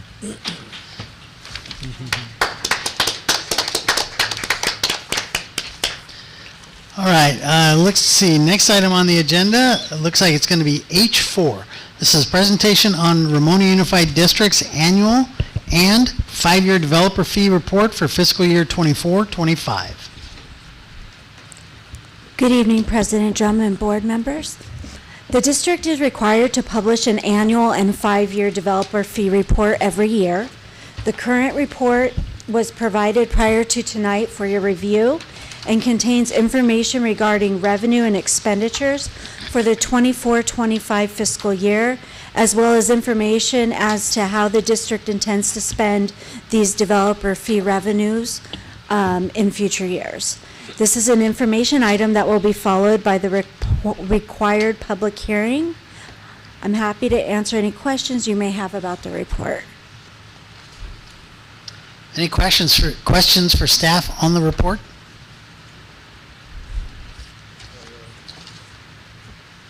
Okay, thank you very much. We'll move on to the next item on the agenda, which is the public hearing on Ramona Unified School District's annual and 5-year developer fee report for fiscal year 24-25. I will hereby open the public hearing. If there is any member of the public who would like to be heard on this topic, please come forward. Even if you do not have a speaker card filled out already. Having seen none, I will close the public hearing. Next item on the agenda is item H6. This is the approval of resolution number 2025-2026-09, adopting the findings contained in the annual and 5-year developer fee report for fiscal year 2024-2025. Thank you, President Drum. The district is recommending that the board approve resolution number 2025-2026-09 to adopt the findings in the annual and 5-year developer fee report that was presented in item H4. I move approval. I'll second. So motion and a second. Any questions for staff or comments? All right, all those in favor? Aye. Motion carries unanimously. Next item on the agenda is item H7. This is the approval of the first interim report. We'll let staff give presentation, and then we do have a speaker slip. Correct.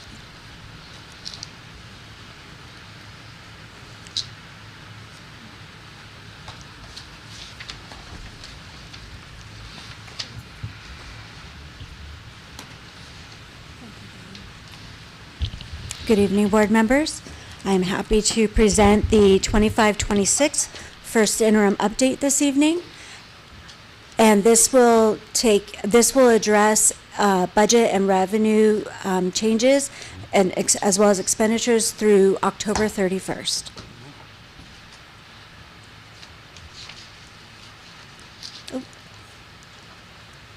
Tonight's presentation will provide you with information about enrollment and duplicated pupil count updates, summary of other funds that are restricted, a general fund budget update and overview, assumptions used and cost savings that are going to be identified in the multi-year projection, as well as the multi-year projection. We're going to identify some facility projects that we are planning for current and future years. We're going to also discuss the budget stabilization plan and the road ahead. So this slide 3, provides you with information regarding the 2025-2026 enrollment. As of the first Wednesday of October, that is Census Day, and that is when the district's enrollment is reported for the 25-26 school year. And unfortunately, we have seen another year of decline. We went from having 4,950 students last year on Census Day to 4,833 students on October 1st of this school year. Our 2024-25 graduating class was approximately 350 students, and this year's current year incoming TK class was approximately 190. So that's kind of a gauge to look at. Is there a bubble, or is this something that could potentially follow through consistently through every year that we have going forward, and not necessarily be like a bubble of some sort? So we are continuing to see declining enrollment, and we are continuing to forecast and project that in future years as well. I did want to mention that right now we have 172 students that are out of the district that reside within our boundaries, but they do not attend our schools. They attend schools elsewhere on interdistrict transfers. 44% of those students leave the district due to parents being employed at other districts, and that's we track the reasons why students are leaving and going elsewhere. And another 23% have left the district due to specialized programs offered at other districts. I just thought that might be some information you might find interesting. What was that number? 23%. Okay. Of the 172? That's correct. Thank you. How many are coming from down the hill up to us? We do have some. I can report the incomings. It's not 172, unfortunately. It's not greater than that. I wish it was. But we do have some. We have some that come from Lakeside that live closer to us on the reservation, and we have some students that come from Julian and some of the other neighboring districts as well. I can get you that information. So I think this is as significant as what the dashboard is trying to do, so we can put it in perspective. Of course, I can get you that information. So out of 170 something, so 44% go with parents where parents work, 20 something, 23% because of different programs. That's in the 60s percentage. Do we know about the remaining close to 40%? Why? Yes, I have those reasons. I just was, okay. I didn't have them all listed here with me, but I'm happy to get you all of that information. There's other reasons that students leave the district. For instance, they attended that district, they move here, they want to stay there for social reasons. That was another, I want to say 15 to 20%. And there's other smaller various reasons, but I'm happy to get you that information. This is good enough. Thank you. Thank you. So the next bit of information on slide 4 has to do with our unduplicated pupil count. So at the same time that we are taking care of enrollment, we are also taking care of identifying our unduplicated pupils, and that information gets certified in January.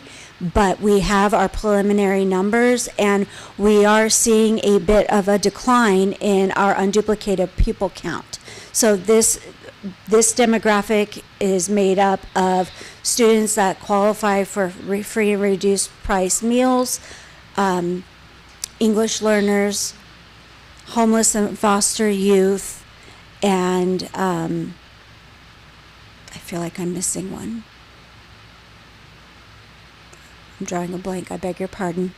But this makes up those unduplicated pupils, and they're only counted one time, thus the name unduplicated pupil count. They could actually fall inside every single category, but they're only counted one time. And we have seen our unduplicated pupil count go from 3,047 to 2,898.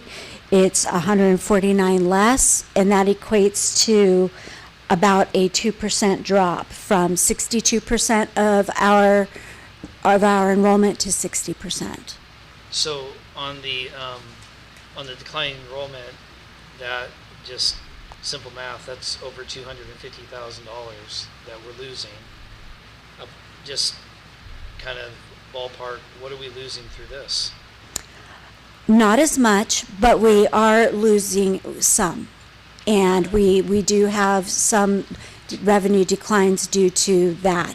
How much of it is broken out supplemental and concentration versus ADA loss is, I don't have that number in front of me tonight, but I do have an aggregate number that takes both of those into account in another slide.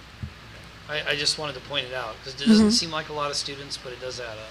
It does add up, and our supplemental and concentration is funded on a 3-year rolling average. So this number being lower and will continue to cycle through the 3-year cycle. And if we continue to see declines, which that's what we are projecting, it's just gonna continue to roll forward until we see it either stabilize or we see growth. And Mr. Dome, I would just add, just the regular drop from last year to this year is over $1 million. So, close to $1 million, a little over. When we're looking at all of them. Not just the ones who are transferring out, but the total. It's been significant for a long time. Before I started, it was about 80 students every year. But when you figure the $10,000, $11,000, $12,000 we get for them as a range from elementary to secondary, it's significant cuts. It's what contributes to our structural deficit. I remember when we had 6,000 students. Yeah. Mm-hmm. Okay. Great thing to bring up. Thank you. Moving forward with the presentation, this is our summary of other funds, and these have remained relatively unchanged from budget adoption with regards to the projected revenues and expenses for the year. We have Fund 8, which is our ASB fund, bless you. And we also have, it's okay. Well, bless you for all. And we have Fund 11, which is our adult ed fund. We have Fund 13, which is our cafeteria fund, and I would like to note that with Fund 13, we have a significant beginning and ending fund balance in this fund, and because it is significant, it is required of us to have a spending plan that we have to submit to CDE when we have net cash resources beyond a 6-month operating estimate. So we are working on developing and submitting a new revised spending plan and starting to deplete some of this ending fund balance that continues to grow due to funding of universal meals. We also have Fund 17, which is our special reserve fund. The revenues anticipated in that fund are due to interest only. We have Fund 25, which is our capital facilities fund, which has to do with our developer fees fund, and the one that we just spoke about with regards to the annual and 5-year developer fee report. We are anticipating revenues of $278,000, and that is made up of the developer fees as well as an interest estimate. And the expenditures in that fund are anticipating to pay for our COP, a portion of our COP payments for this year. Our payments annually are about $2.1 million, so just over $1.1 million is being paid for out of this fund. So that is providing some relief to the general fund by being able to have Fund 25 pay a portion of this debt service for this year. And this may, depending on projects that come in and happen, and the developer fees that are received from those projects, that will indicate whether or not we have more leeway of transferring some of that cost away from the general fund if those funds materialize. We'll have to have a celebration when the COP is paid. It's going to be a few more years before that happens, but I want to say about 7 years. But that'll be an additional $2 million every year. That's correct. It will be. Fund 40 is capital outlay projects, and we are anticipating utilizing $500,000 out of this fund for the fencing projects. And so that is what is identified as the expenditures in that fund. And lastly, we have Fund 67. I know I've mentioned recently that I am working with SDCOE to close this fund since we are no longer self-insured. I'm planning to close this fund, which will require a board action at a future meeting to close this fund and revert these funds back to the general fund. Because this fund has been inactive other than revenue, interest revenue, for quite some time.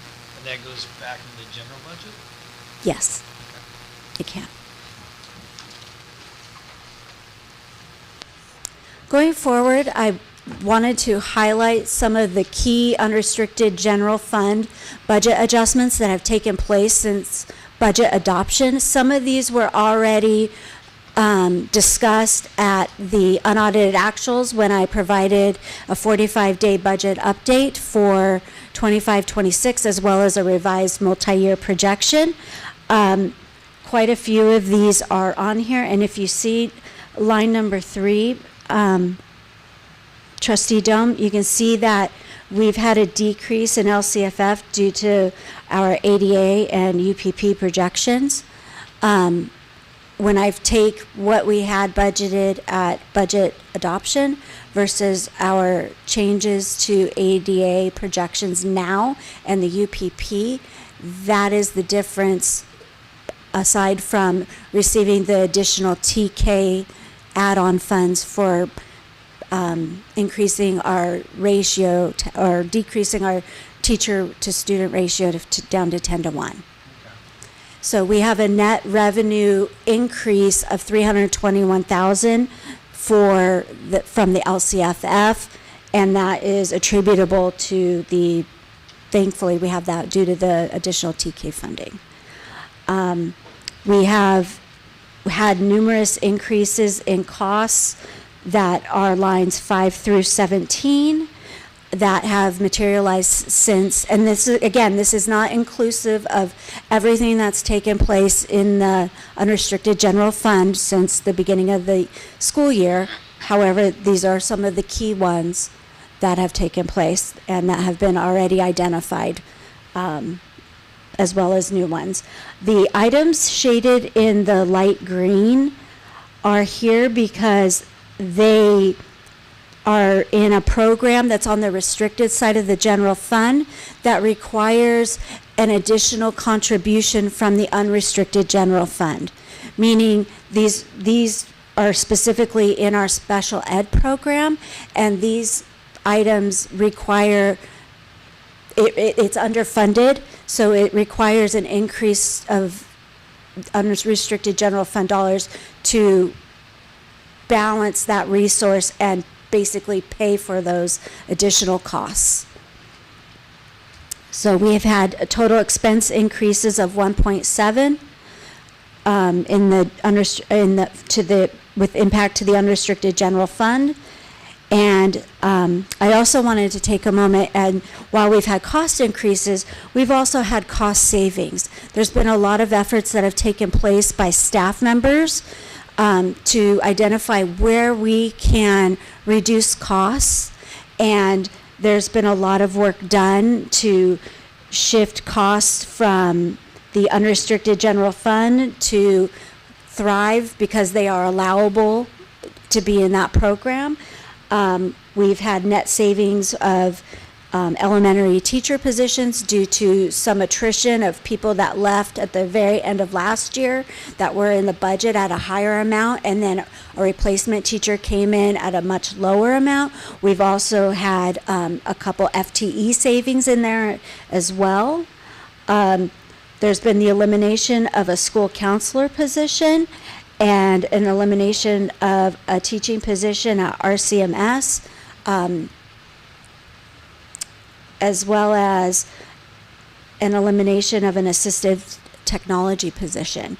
And you can see on the far right column, these are all anticipated to be ongoing. So these have an effect in future years by not being in the budget, just like items above that have somehow are one time and some are ongoing. So we have both, and some will affect future years and some won't, based on being ongoing or one time.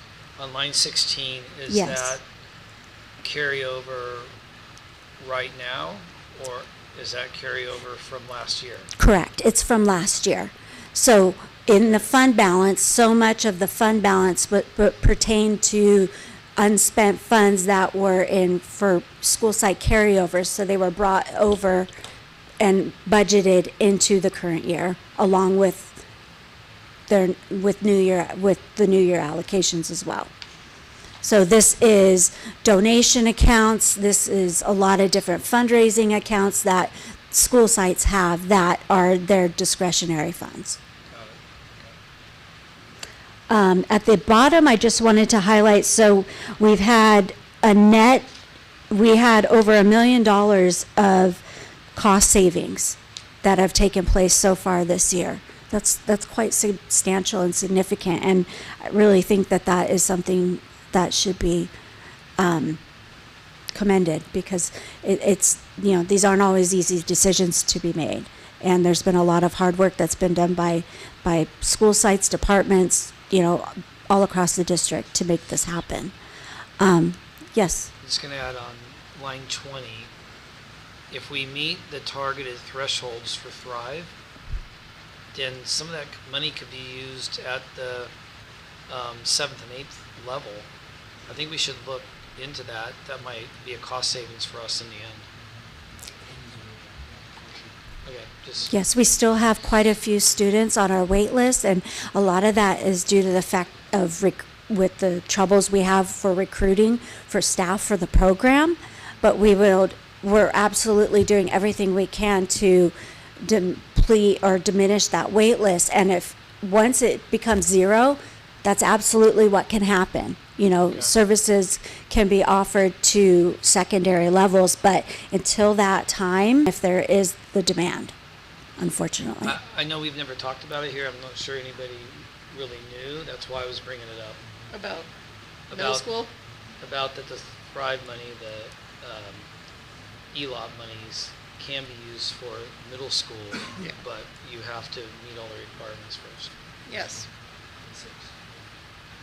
Yes, we are working to use a lot of the Thrive or ELOP funds in order to address attendance recovery offerings, like Robin had spoken about, offering tutorials so that the students can have attendance recovery, and there's work being done to develop that. As well as offering the independent study programs and things of that nature. We are also looking at other creative ways to, if there's a service being provided to a program, is it absolutely allowable if we partially fund somebody in that program that's providing that service? And we're looking at food and nutrition, we're looking at ELOP, some of these areas where it would absolutely be appropriate to split fund somebody. So we are working on that, as more efforts in that direction as well. The line 27 refers to the net effect that all of these changes have to the unrestricted general fund, and it's an overall decrease at the end of the day to the ending fund balance of the unrestricted general fund. of about $430,000. Basically, the expense increases exceed the revenue increases that we are experiencing, as well as the cost savings. So, Tori, can I interrupt real quick? yes, of I'm course, sorry. Dr. I Thurman. just want to bring attention to this page, specifically the cost savings. She talked about staff putting in a lot of time. No one's put in more time to identify this and figure this out than Tori and our cabinet members. I can't even count the number of full-day meetings we had from the end of summer to the beginning of the school year. But huge credit also goes to our sites, our certificated staff specifically, and our administrators. We, enduring this to save this little over $1 million here, was sometimes we would call a principal on third or fourth day of school to come down. We needed them down within an hour to talk about some changes that they were going to have to make. One school shuffled staff 3 different times because it was such a critical piece. And Mr. Newman would go out to talk to staff members when they'd have to change grade levels, they'd have to take on combinations. This was moving mountains, and the staff understood, the administrators got to work when they got back, and cabinet poured into this process. Tori worked on a spreadsheet that just had formulas built in. I don't even know how many hours she spent on it at work and at home, so that when cabinet met for 6 hours, we could run scenarios to figure this out. So huge kudos. And at the time we were so excited because this 1 million was going to come off the 4.1, put us down to 3.1. But unfortunately we did have some increases. So it's not, the reality wasn't quite what we wanted, but it was still good effort on everyone's part. And we're so grateful for our site staff to work with that during this time. It was really a monumental effort and some great patience and understanding from staff members on how they got moved during that time. So we're very grateful. So thank you, Tori. I just wanted to Thank you. So taking those changes as well as many others, this is now what the general fund budget looks like for 25-26 on slide 7. We have total revenues of in the unrestricted general fund of $53.7 million, and on the restricted side we have just over $33 million worth of revenues. We have expenditure totals of just over $60 million in the unrestricted general fund and $34 million, a little over $34.5 million in the restricted. So if you compare lines 8 and 19, you can still see that we are still deficit spending, meaning our revenues do not exceed our expenditures. So what happens in those cases is when your expenses exceed your incoming revenues, you then have to rely on your fund balance. So and then moving forward to the next slide, you can see how those total revenues and expenditures on the unrestricted and restricted sides of the general fund, lines 2 and 3, and line 4 reflecting the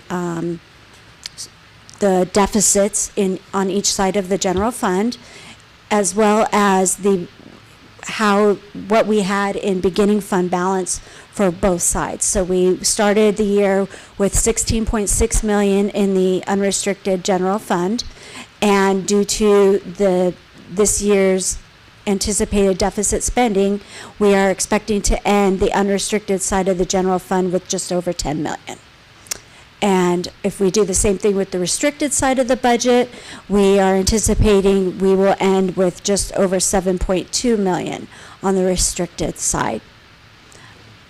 The restricted side of the general fund is automatically restricted in the components of ending fund balance, but the unrestricted side has $386,000 of non-spendable. And I want to remind you that we had to start recognizing the McAllister endowment in here. So that number used to always be 17,000, and before that 52,000. Now this incorporates having the 17,000 for the revolving cash fund and the McAllister endowment. You're going to see that going forward in perpetuity because this endowment is not expected to end anytime. Because what is given out every year is just the interest proceeds. Those are what are given out as scholarships. So this is in perpetuity, and you won't see this going away. You might see changes to the dollar amount slightly, but it's strictly because of the McAllister endowment and interest earnings and whether or not all of the scholarships were utilized or whatnot, and there may be interest earned.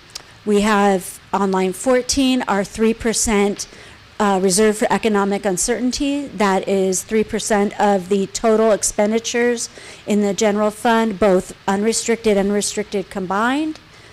Line 15 is the additional 2% that we have that is the board required, brings us to the board required 5% reserve.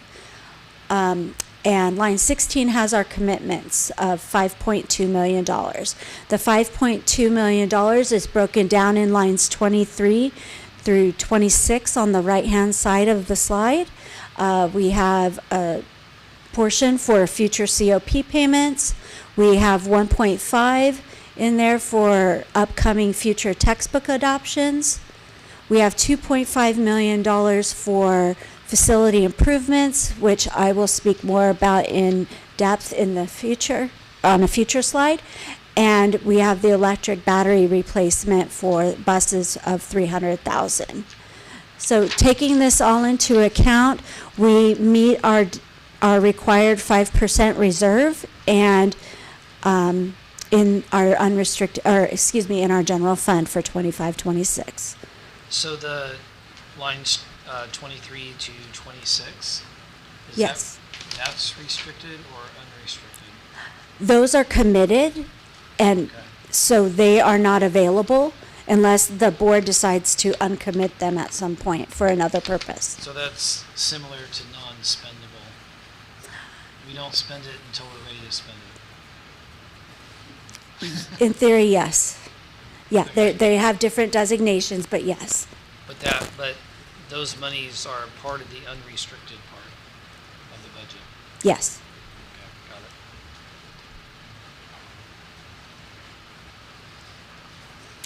So moving forward, taking this information and then rolling this now into the multi-year projection where we take the current year's budget and then we project 2 years out into the future.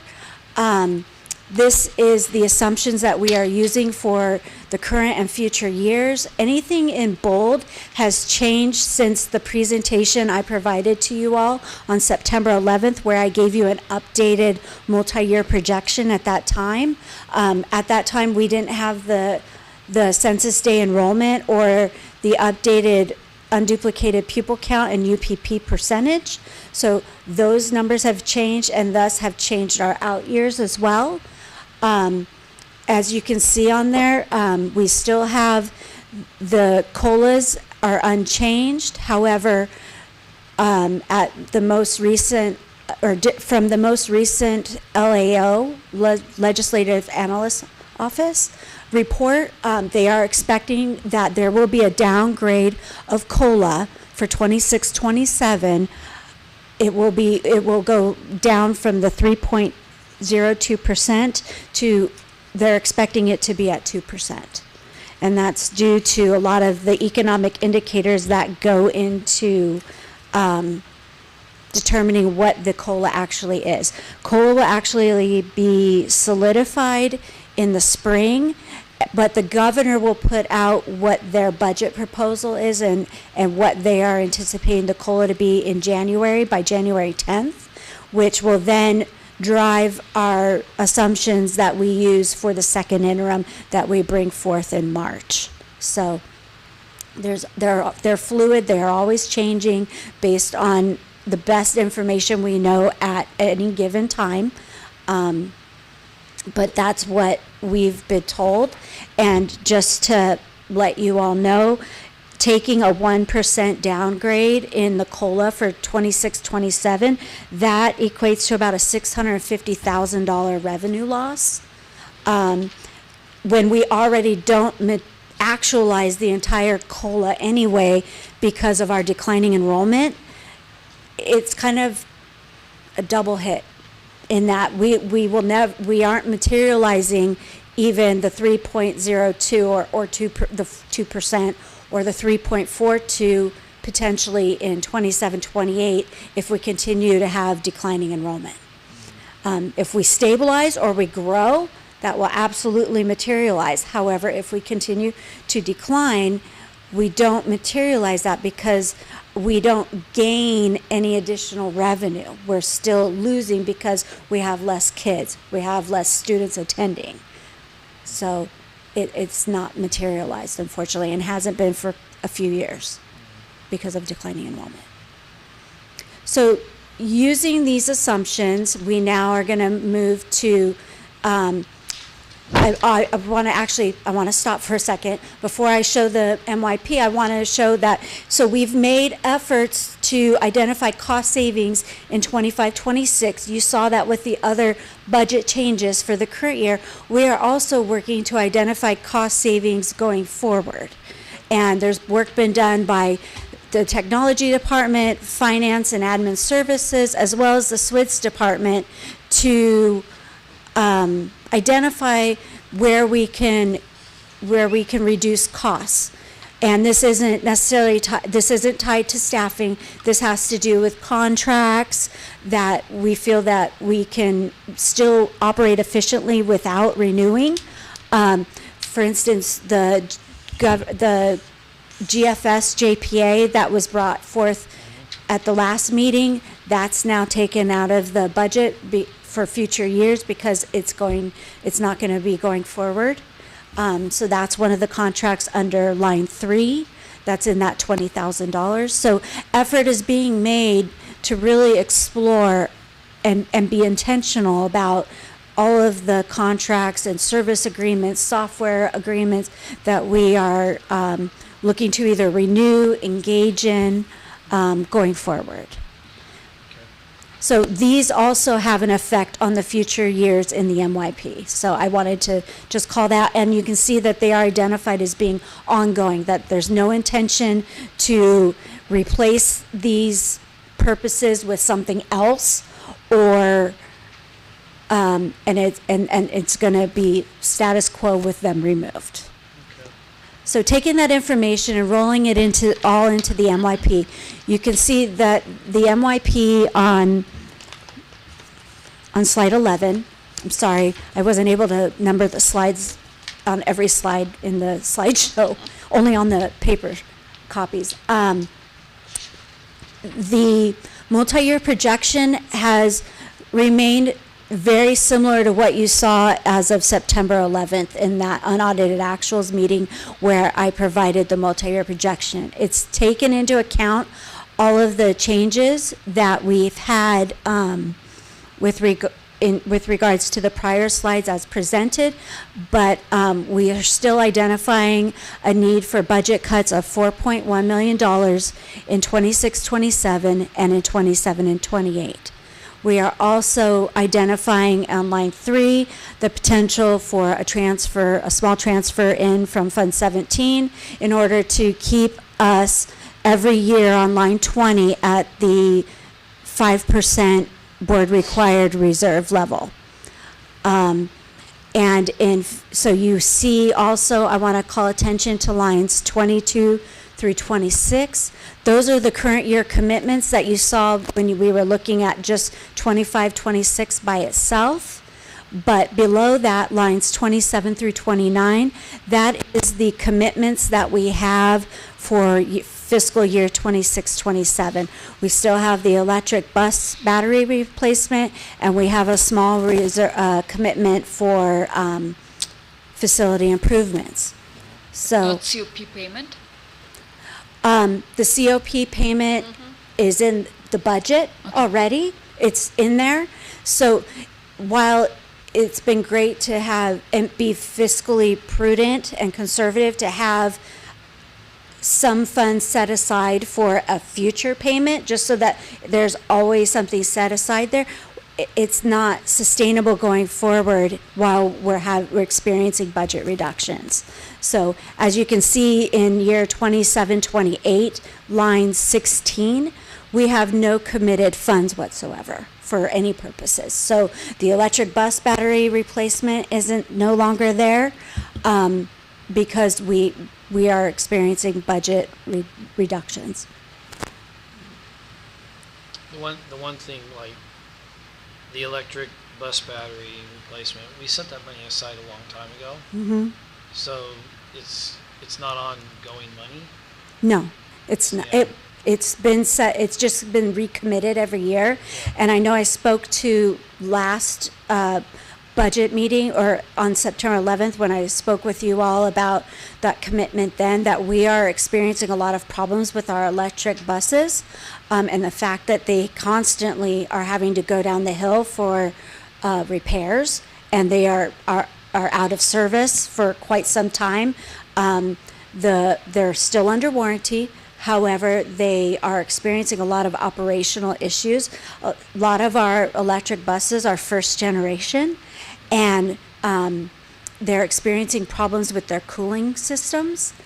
And the second generation and beyond generation bus versions have additional cooling measures that have been built into those. So they aren't experiencing the problems that ours are because they're being first generation. So we, I think it's very needed to have that potentially, because while we're looking into seeing if we have any alternatives that we can do,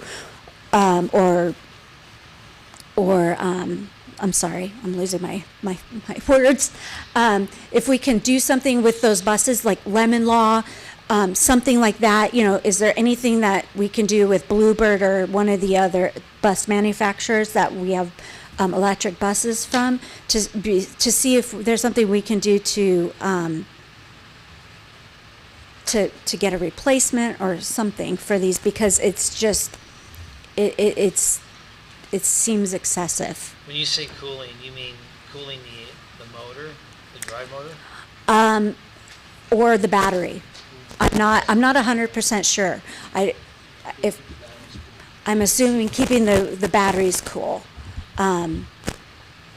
because I don't believe they have a radiator and the need for a radiator, like a gas combustible engine. So basically, they need some kind of chiller unit to cool them down, but they never put it in, is what you're saying. They have one, but it might have needed two to run efficiently. I see. That's the assumption I'm under, is that they absolutely have one, but I don't think it was enough. So future models have additional measures in them to mitigate that issue, whereas first generation is first generation. I think we need to ask for a recall. That would be great. And just get that fixed on the buses. We are working with we are working on seeing what our options are in regards to this, because it is very impactful. Okay. So moving forward, I wanted to highlight what facility projects we have planned and some of the estimated project costs and project years. So these are facility projects that are planned or being considered. And as you can see, this is not an exhaustive list by any means. But there is a lot on this list that totals upwards of $4.3 million.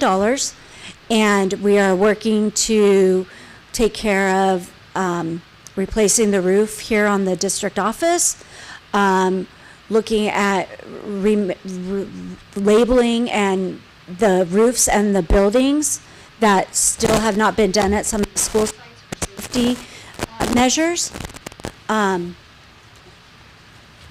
Sorry, hold please. Thank you. Okay. We also are looking at doing improvements to the SWIDS playground at Ramona Elementary, and enhancing the area a bit. We have some building repairs that absolutely need to happen on our transportation building, siding and some roofing items that have to take place there. We also have the RCC fencing and the Montecito fencing. I don't have costs narrowed down. That's why I put they're still to be determined for those two projects. And we also have, OPMS is in need of a roof replacement, as well as Mount Woodson and the H wing at Ramona High.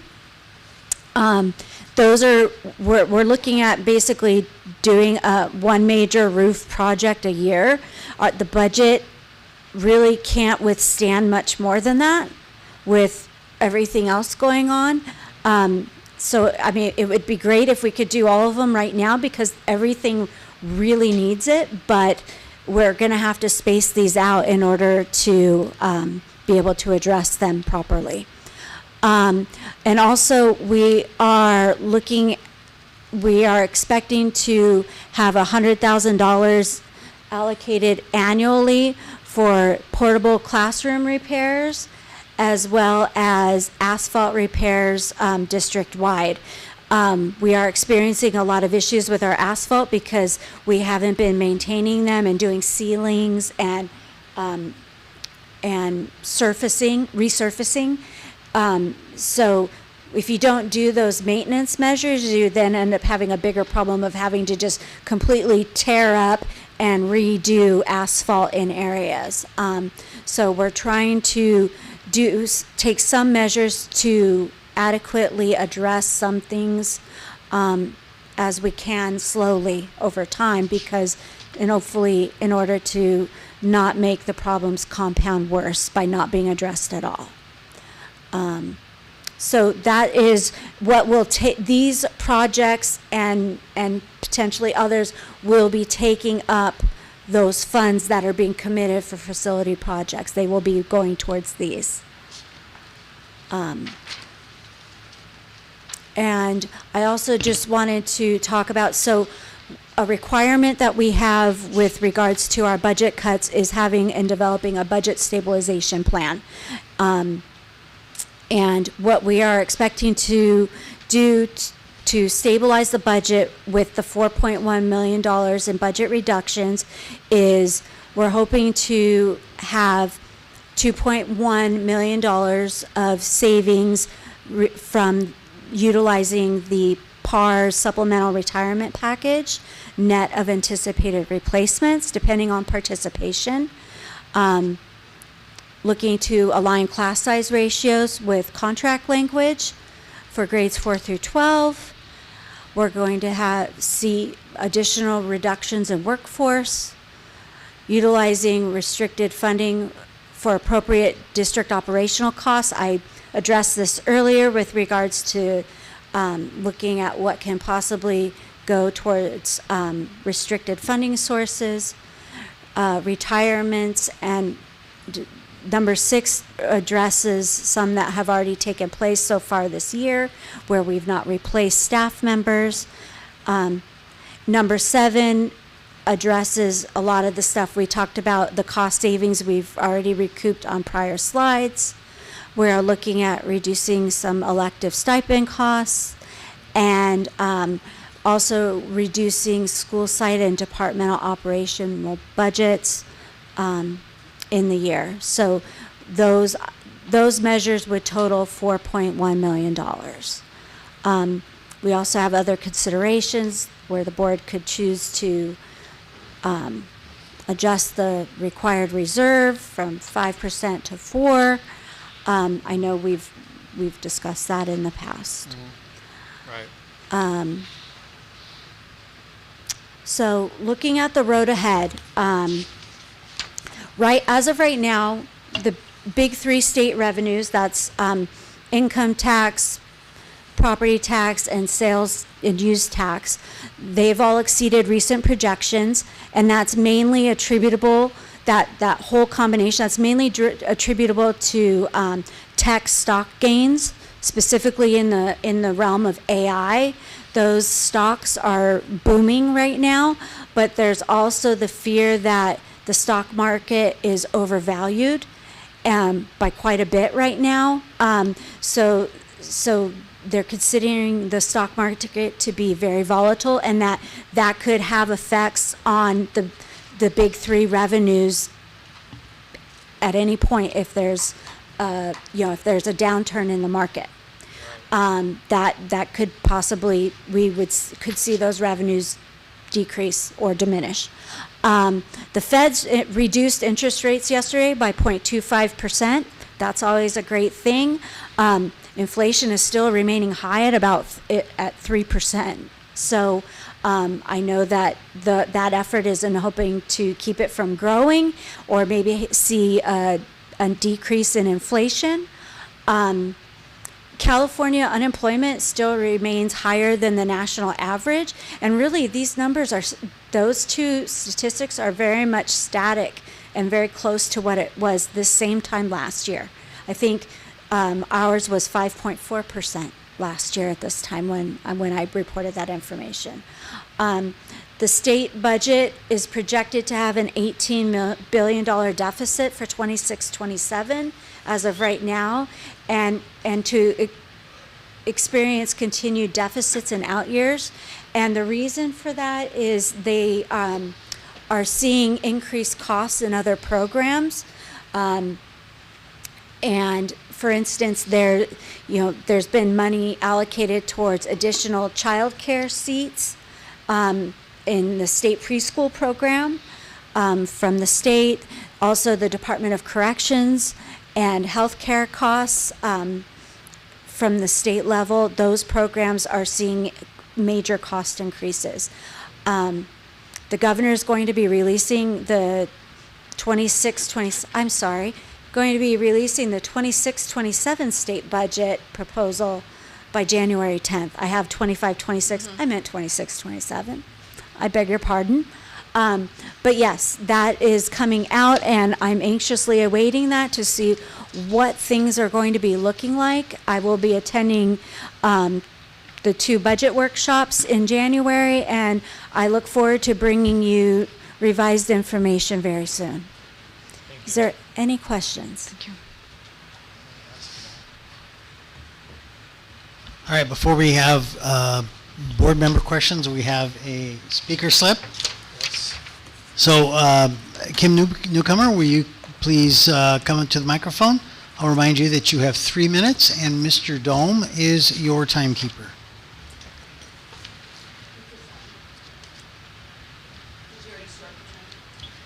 No. There's such a crowd here tonight. I'm sorry to take up so much of your time. Just hang on, he's trying to set his timer. Oh, I'll start right now. Whenever you're ready. All right, we're good to go. Oh, goodness. I'm wondering what the reduction in the elementary, the $500,000 in elementary positions, how that's going to impact class size, and how that's going to impact the staff climate and how everybody's feeling. When is the COP done? When are we done with that? Does anybody know when our last payment on the loan that we took out to build the school was? Does anybody know that? That would be So nice. if we could get you to give us your email address. It's on there. So Wonderful. The other thing I was wondering is you mentioned, Tori, in a meeting, I haven't been here in 100 years, you mentioned that the lawsuits costs were going to actually get rolled into these out years, so we wouldn't see them in that last year. And I was wondering which expenditure category that was in. So that would be nice if I could find that out. It looks to me like the population of Ramona is growing. And it looks like the youth in Ramona is growing. But our school district numbers are reducing.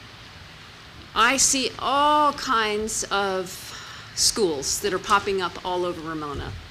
And I'm a 4-H leader, and I see a lot of people that don't go to Ramona Unified School District. You guys have been here a long time.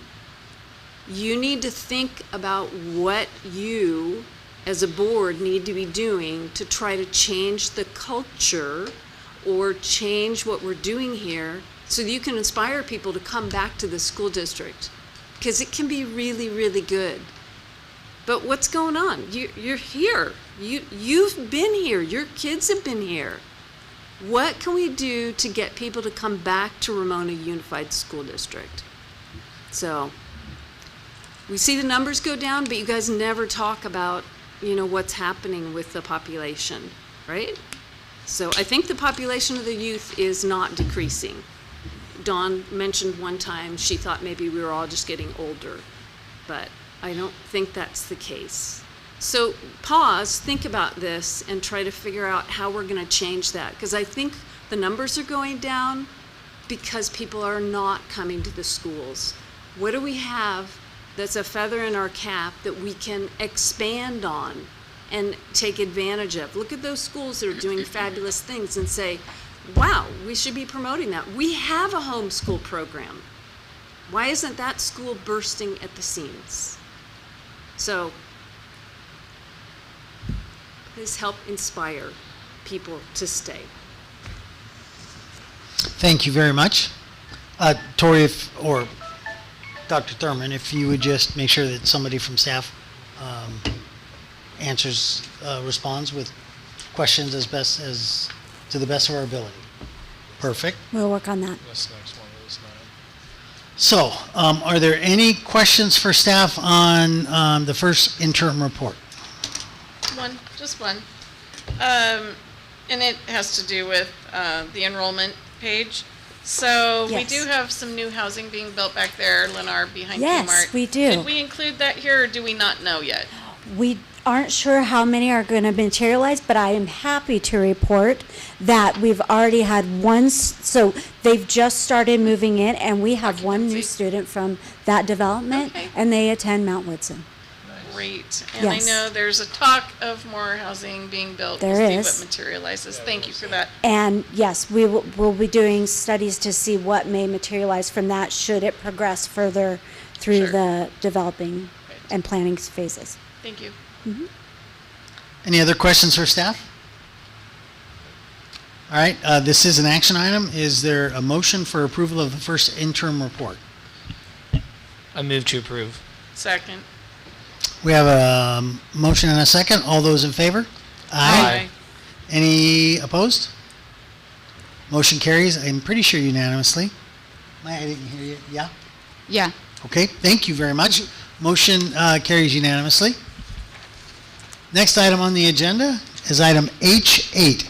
This is approval of resolution number 2025-2026-10 to update committed fund balances for 2025-2026 first interim report. Thank you, President Drum. The district is recommending that the board approve this resolution to update the committed fund balances as presented in item H7, the first interim presentation.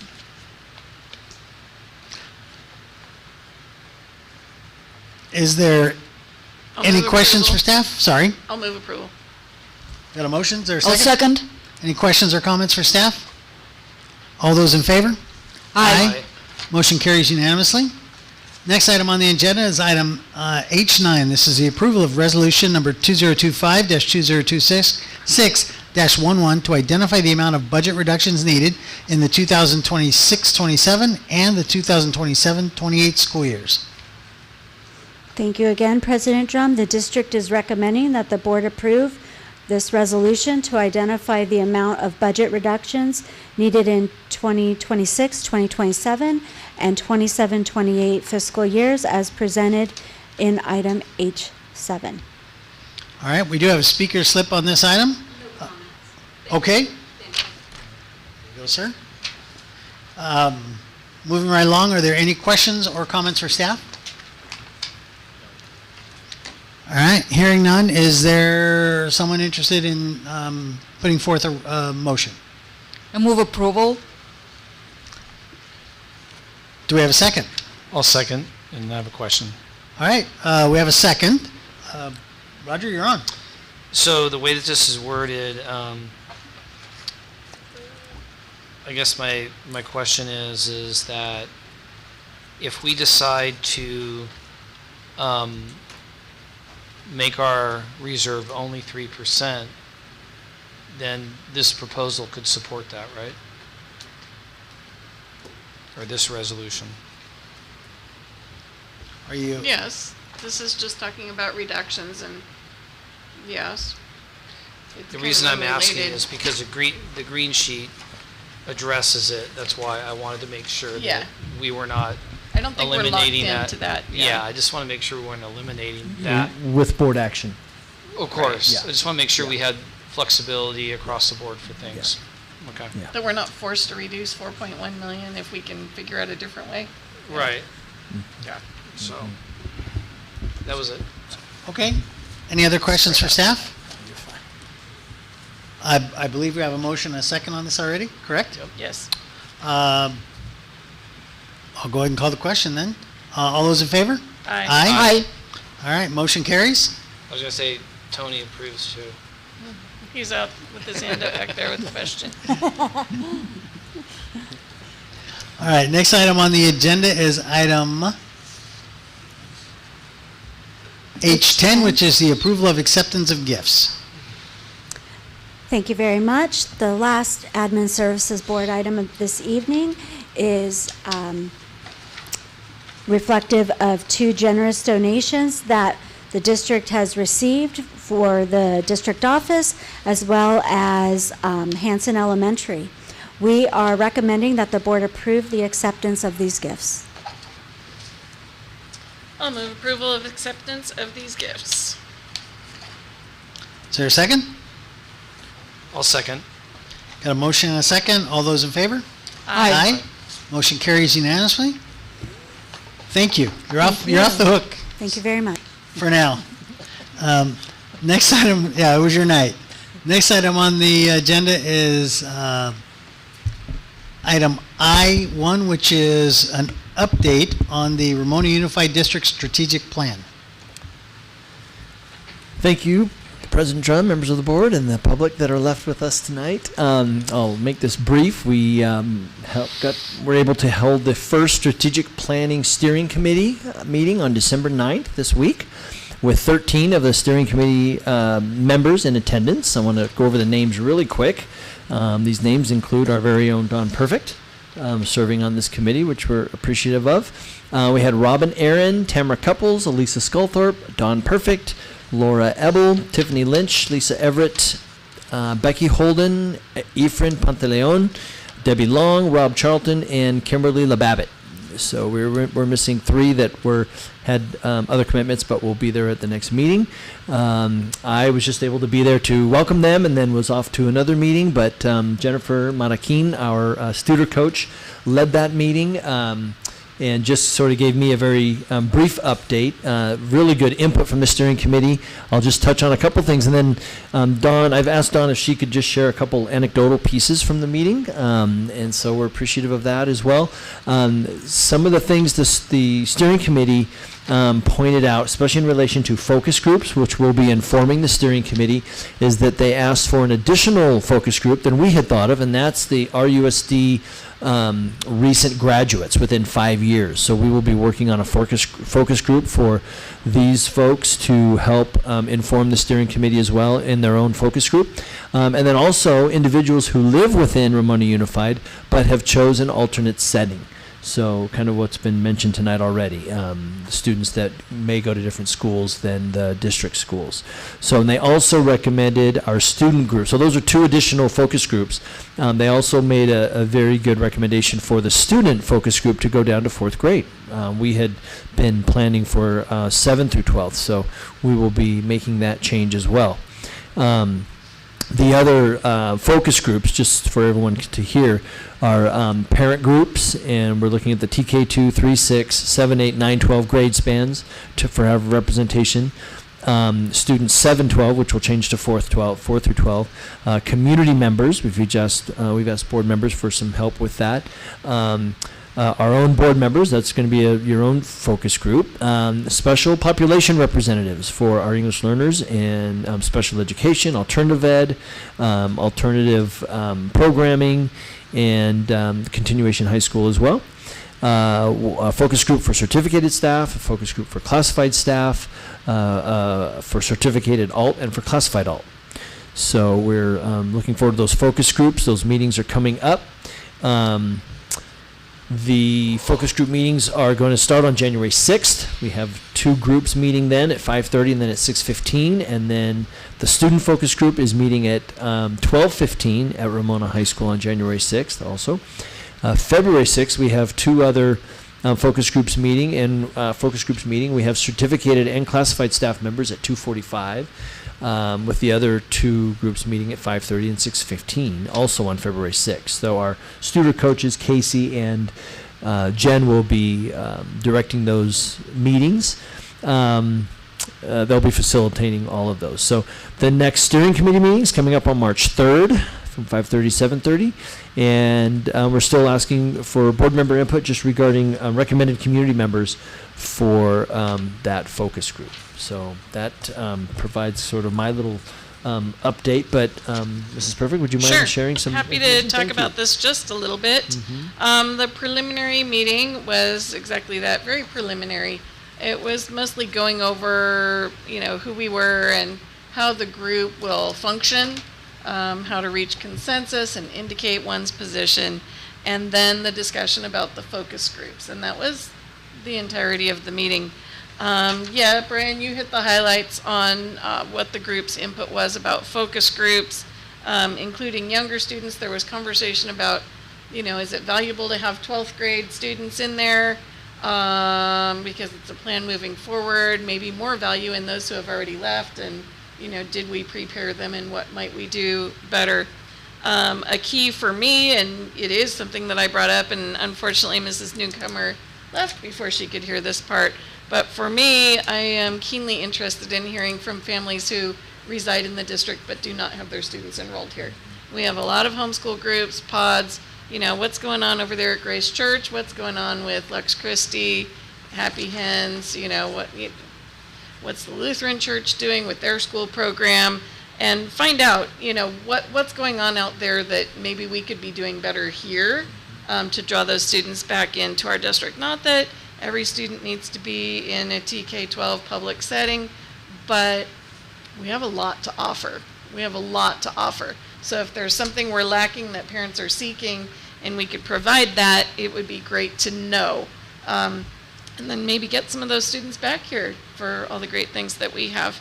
There was discussion also about community members and a focus group that involving community members. And what I'm hoping to see from that, and we didn't get too much in detail, and I'll check emails because it sounds like maybe I didn't see questions about that, but I'm hoping we see actual interested parties, interested community members, not just the usual groups that we hear from. I'm hoping that we're not just hitting the Chamber of Commerce and calling it good, but that we actually get community members who have expressed interest in the dealings of the school district in a variety of ways. Maybe people who occasionally attend meetings and speak to us. We have some really smart people that follow what we do, and I would like them to have an unhindered opportunity to give us input into this process of strategic planning. So that's about it from my perspective. Any questions for either on the process or the meeting that we recently had?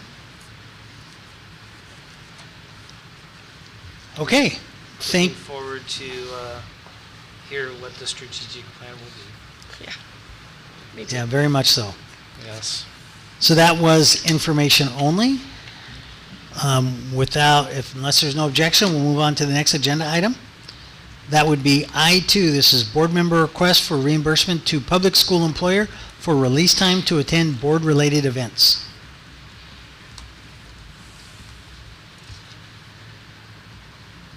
Someone introduce Who's presenting?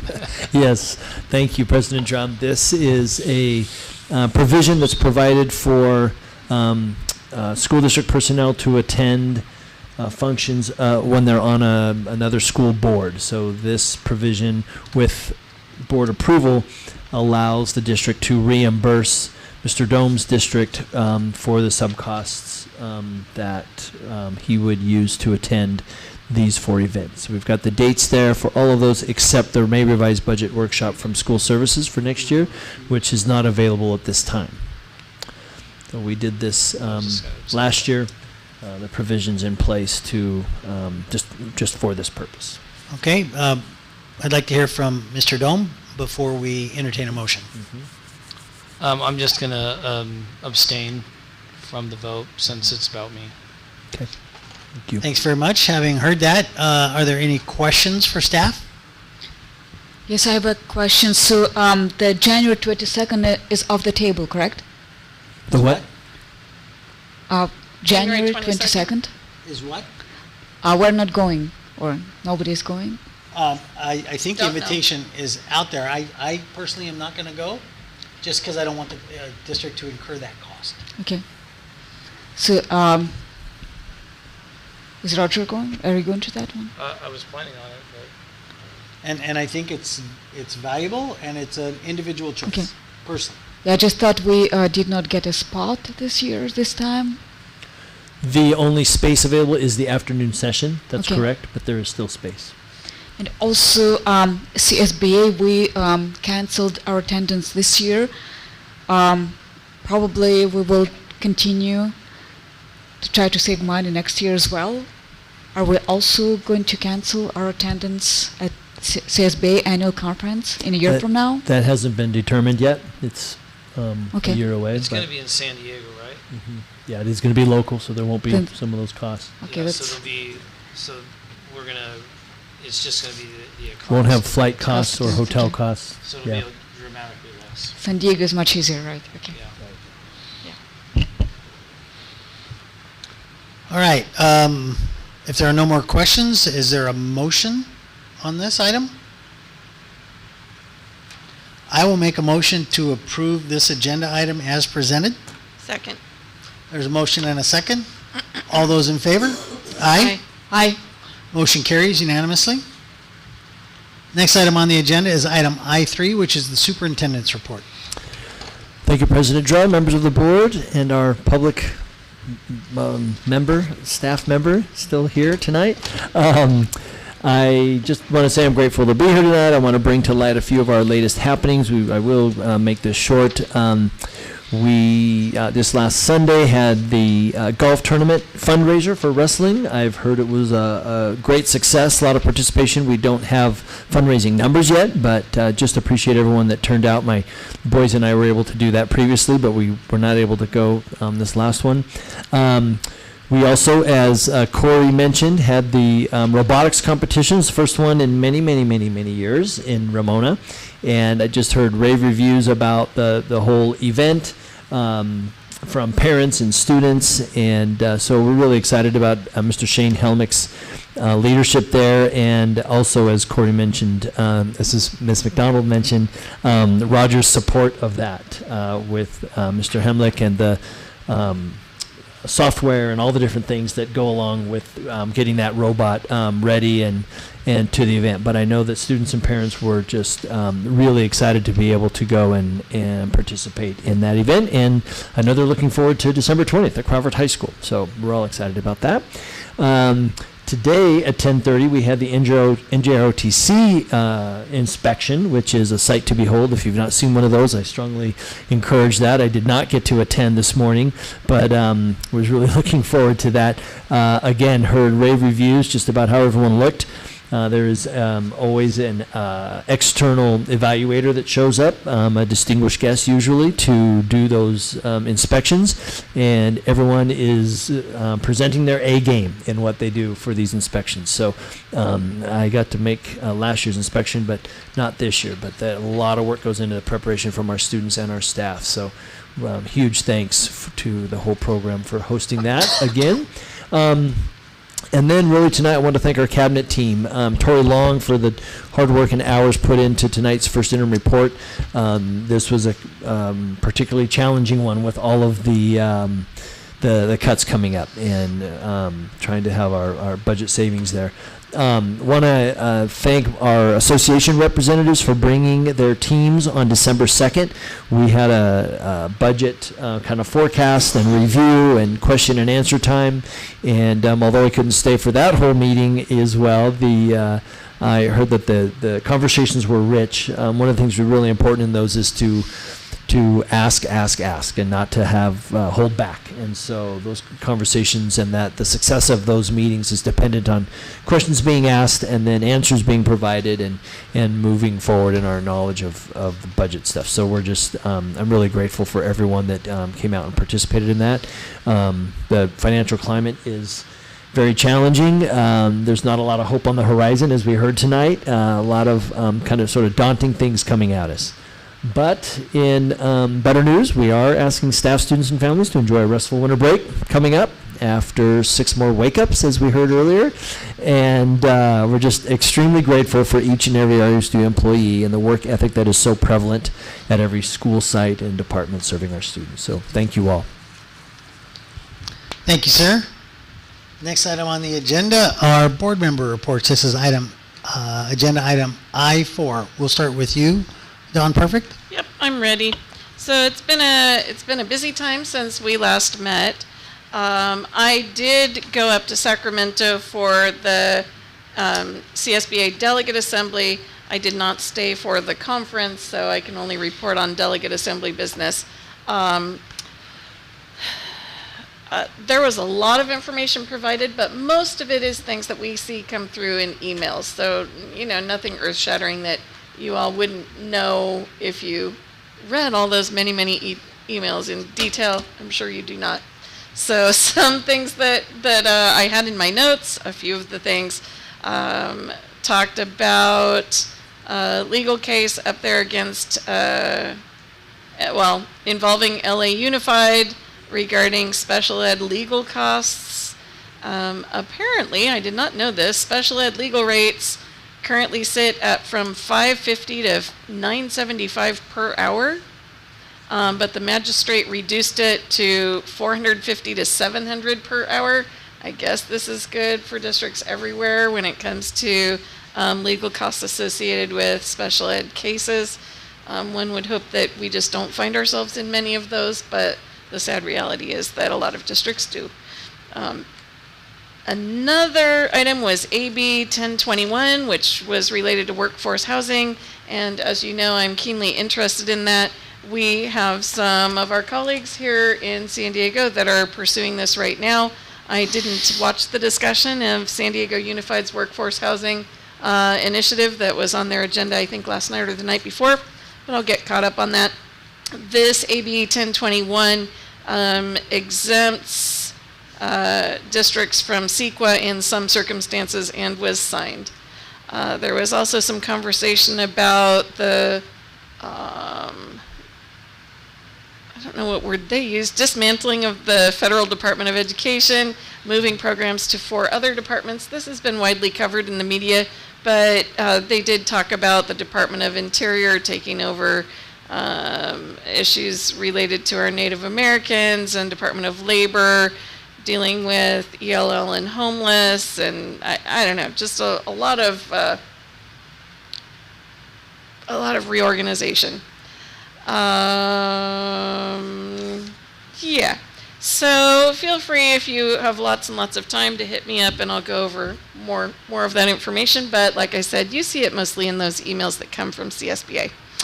I also attended the CIF Coordinating Council just yesterday, which is a very low-level group for the San Diego section CIF, but there is some information that comes there that's interesting, at least to me. I'll start with the one that was less fun, and that was a lengthy discussion about discipline, expulsion, and transfer for disciplinary reasons, and students transferring and their eligibility for sports being affected by this. They are supposed to sit out for a year when they're transferred under these circumstances, but some of the language left a lot of wiggle room.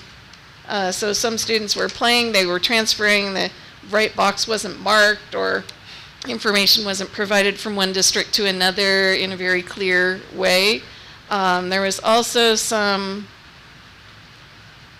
gray area about disciplinary action. So I guess wording has changed or being emphasized that it's not disciplinary action in place, but also disciplinary action that's pending, right? Because if you had a pending disciplinary action, but you transferred before that, then the form wouldn't necessarily indicate that you were transferring for a disciplinary reason because formal action may not have been taken yet. So I have a lot of notes on this, but they did emphasize that there's what they're calling a cheat sheet. I think that's poor choice of words for the circumstances, but it's a brief listing of what Ed Code 48915 addresses so far as expulsion rules, what offenses can be committed, and what requires expulsion and what may have some other sorts of remedy. So that was the negative out of the meeting. Some positives, and there were lots of them. There was a presentation from the Imperial Valley Sportsmanship Council.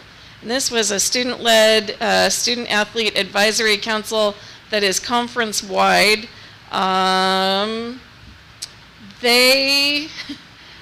They're doing a lot of things to improve sportsmanship throughout the high schools that are in the Imperial Valley. Things like linking mental health resources from their website, promoting sportsmanship and unity, leadership, CIF leadership and athletic directors are involved in this. One of the creative things, they have a clean music playlist link to Spotify, because if you've been to a lot of these sporting events, their music's a big part of the show, the hype music and walk-on music and whatnot. So to have a clean playlist that's readily available, I think is helpful. And they have a summit coming up in March. So that was neat to hear. The students were very enthusiastic and presented very, very well. There was discussion about winter compliance forms, and that would be CIF Code of Ethics that's reviewed every year with all student athletes, physicals, coaching, certifications, all of that stuff gets uploaded to CIF. They also mentioned seabeds, which I hadn't heard mentioned at CIF before, but there are dues that we pay for our student athletes. So apparently in the San Diego section, we have 132 participating schools. 110 have submitted their seabeds already. What else? Another bright spot, and I'll wrap up with this. They discussed the Unified Sports Advisory Committee with, it was the Commissioner Joe Hines, and what this is a committee that deals with our moderate and severely affected students with disabilities, and its sports programs and games, primarily track and field right now, but encouraging those students to participate, and it is related to participation in Special Olympics. And it sounds like they're really reaching out and trying to make sure that all students have the opportunity to play. So that concludes my report. Thank you very much. Mr. Dome. Okay, so I think everybody kind of stole my thunder about robotics, but I can give you the details. So I think it's great that all of Pierce students are participating. It has been a while since we've done this. This is the first time we've ever done what's called the First Tech Challenge. The First Tech Challenge can be for middle and high school students. It is a pretty sophisticated robot, and you do have to do some serious programming, and the students are actually programming it in Java code. You can use block coding to do it, but they decided to take this task on, which I think is a little bit more challenging, but they're learning a lot. And I was over there today and after school, and one of the students coded the servo module to actually push the ball into the shooter. And so that had not been done yet. So that was pretty cool that he coded that. And so now the ball, you can just push a button and it'll shoot, which is pretty cool. So the kids are, what's great about it is the kids are following the engineering design process, but at the same time, they're learning that through the coding, which is really the beginnings of artificial intelligence, that they're learning that these set of commands or actions that they're giving it can actually,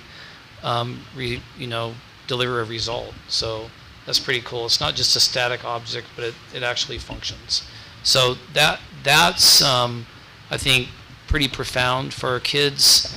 I know that Shane, our teacher, is very excited about it, and although it's probably very overwhelming at the same time, because doing something completely new it's like doing everything out of the box the first time. I wanted you to know that results of I went up to Sacramento, brought some of my students, and we advocated for change in Sacramento.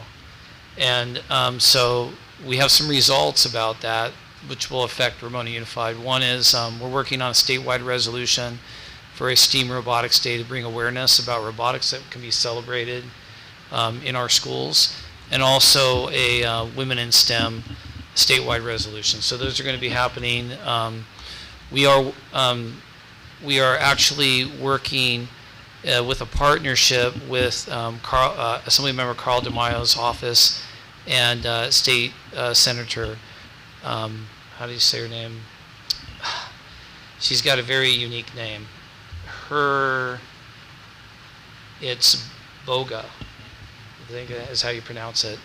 I have not met her yet, but we talked with the chief of staff. There was actually 3 people from our office. We had a meeting, and we are going to be having a series of meetings about the idea of presenting legislation in various different ways that haven't been done, such as one is every school in the state of California will have a robotics team. It could be tied to a class, it could be after school, it could be anything.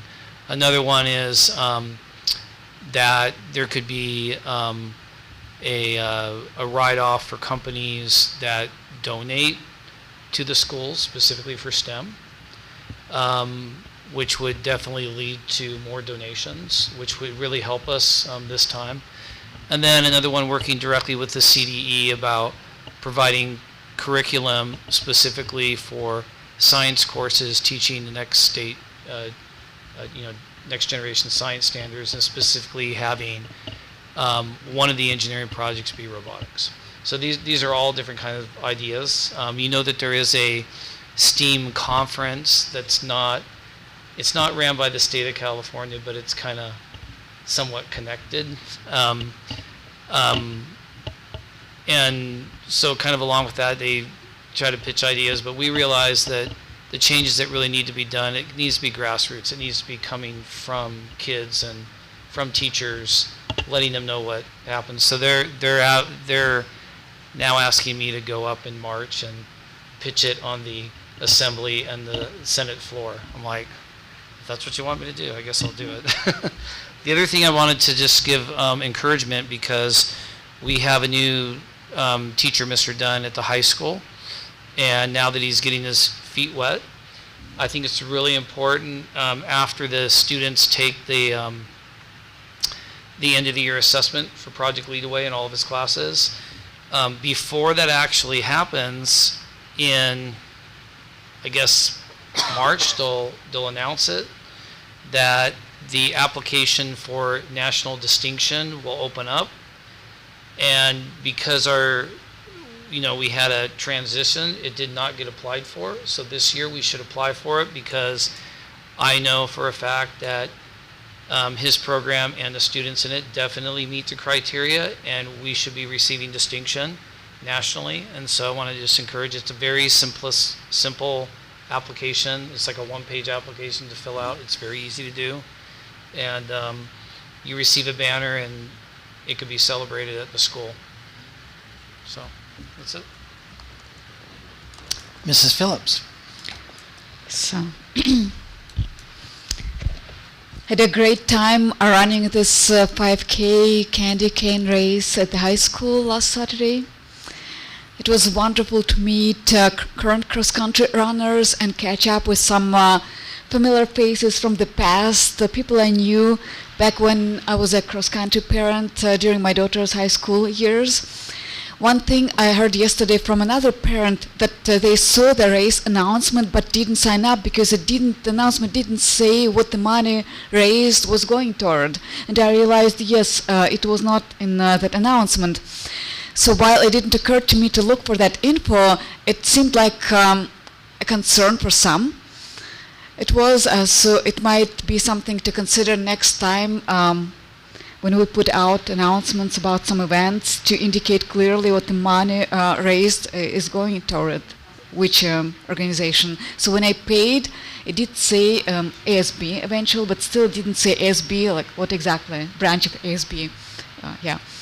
So I wanted to express my admiration for the creativity of the middle school's art program. So when I was looking through the agenda, first, some of the courses seemed identical. Then I realized, oh my gosh, they offer such a variety of courses, both for 7th and 8th graders, and as well as a choice between year-long courses and trimester-long options. I thought it was very interesting to give so many options for both grades. I look forward to attending the MBA play, The Importance of Being Earnest, tomorrow. And I started planning this ever since Danny Booth told us about that a month ago. And I think that's the reason she's not here tonight. Because she sounded very enthusiastic when she invited us to attend it. And understand board presidents and superintendents' reluctance to pursue the removal, head-on removal, the way I proposed before, of the book, The Absolutely True Diary of a Part-Time Indian. After further reflection and research, I believe the most responsible and legally defensible path forward is a formal, transparent reconsideration process limited to required or recommended classroom use, a process that fully complies with state law and avoids any potential legal challenges.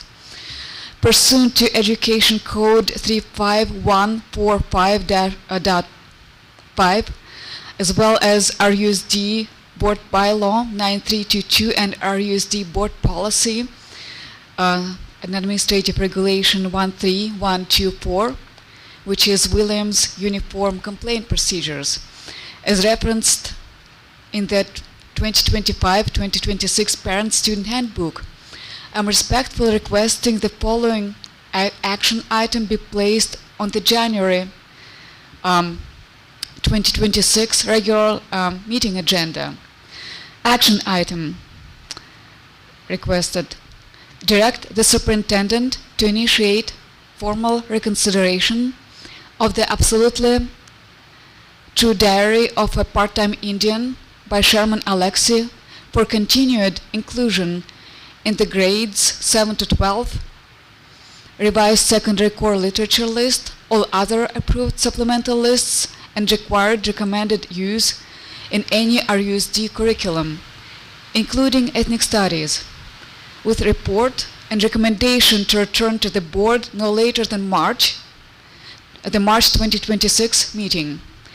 I also submitted this request in writing to the superintendent and board president 2 weeks ago, hoping it would make the December agenda.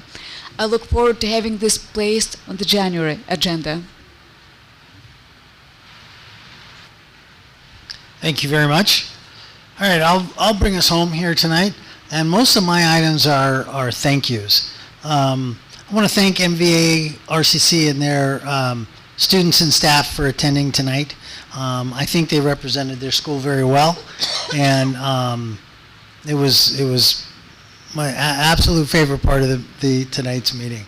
I want to thank Roger for his participation and guidance in the robotics program that you've been championing for our students at OPMS. Thank you very much. It's another it's another opportunity for our kids to get excited about coming to school. I would like to truly thank our staff, community members, and board member Don Perfect for participation on the steering committee for our strategic plan. This is important.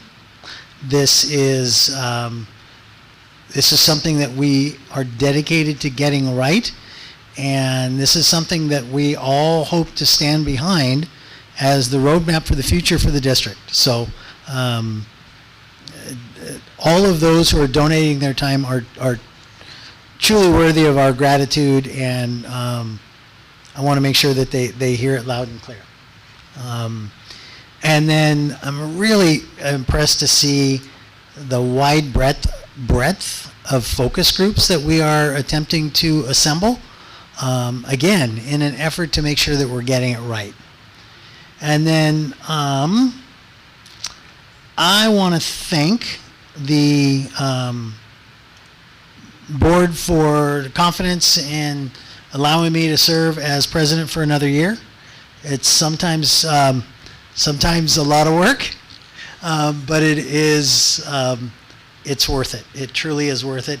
And then happy holidays to all of our staff, our students. Six more wake ups. I think I love hearing that term. And then everybody can wake up at noon if they want to and recharge and come back from our holiday break ready to dive into the next portion of this school year and bring it home successfully. Our staff does such a great job keeping our students engaged, and hopefully this will help them a little bit if they get a 2-week break to come back ready to engage at a higher level. So thanks everybody. And again, I know Tori, somebody expressed it already. I know you put in some midnight work on preparing for tonight's meeting and what we have coming. Thank you very much for your dedication. This meeting was your turn in the barrel, as I said. And I guess this next couple of months is really going to be your turn in the barrel. And please know that it is recognized. So that's all I have. Our next meeting will be January 20th. And with no objections, we'll go ahead and adjourn. Yeah. Merry Christmas and Happy New Year, everybody.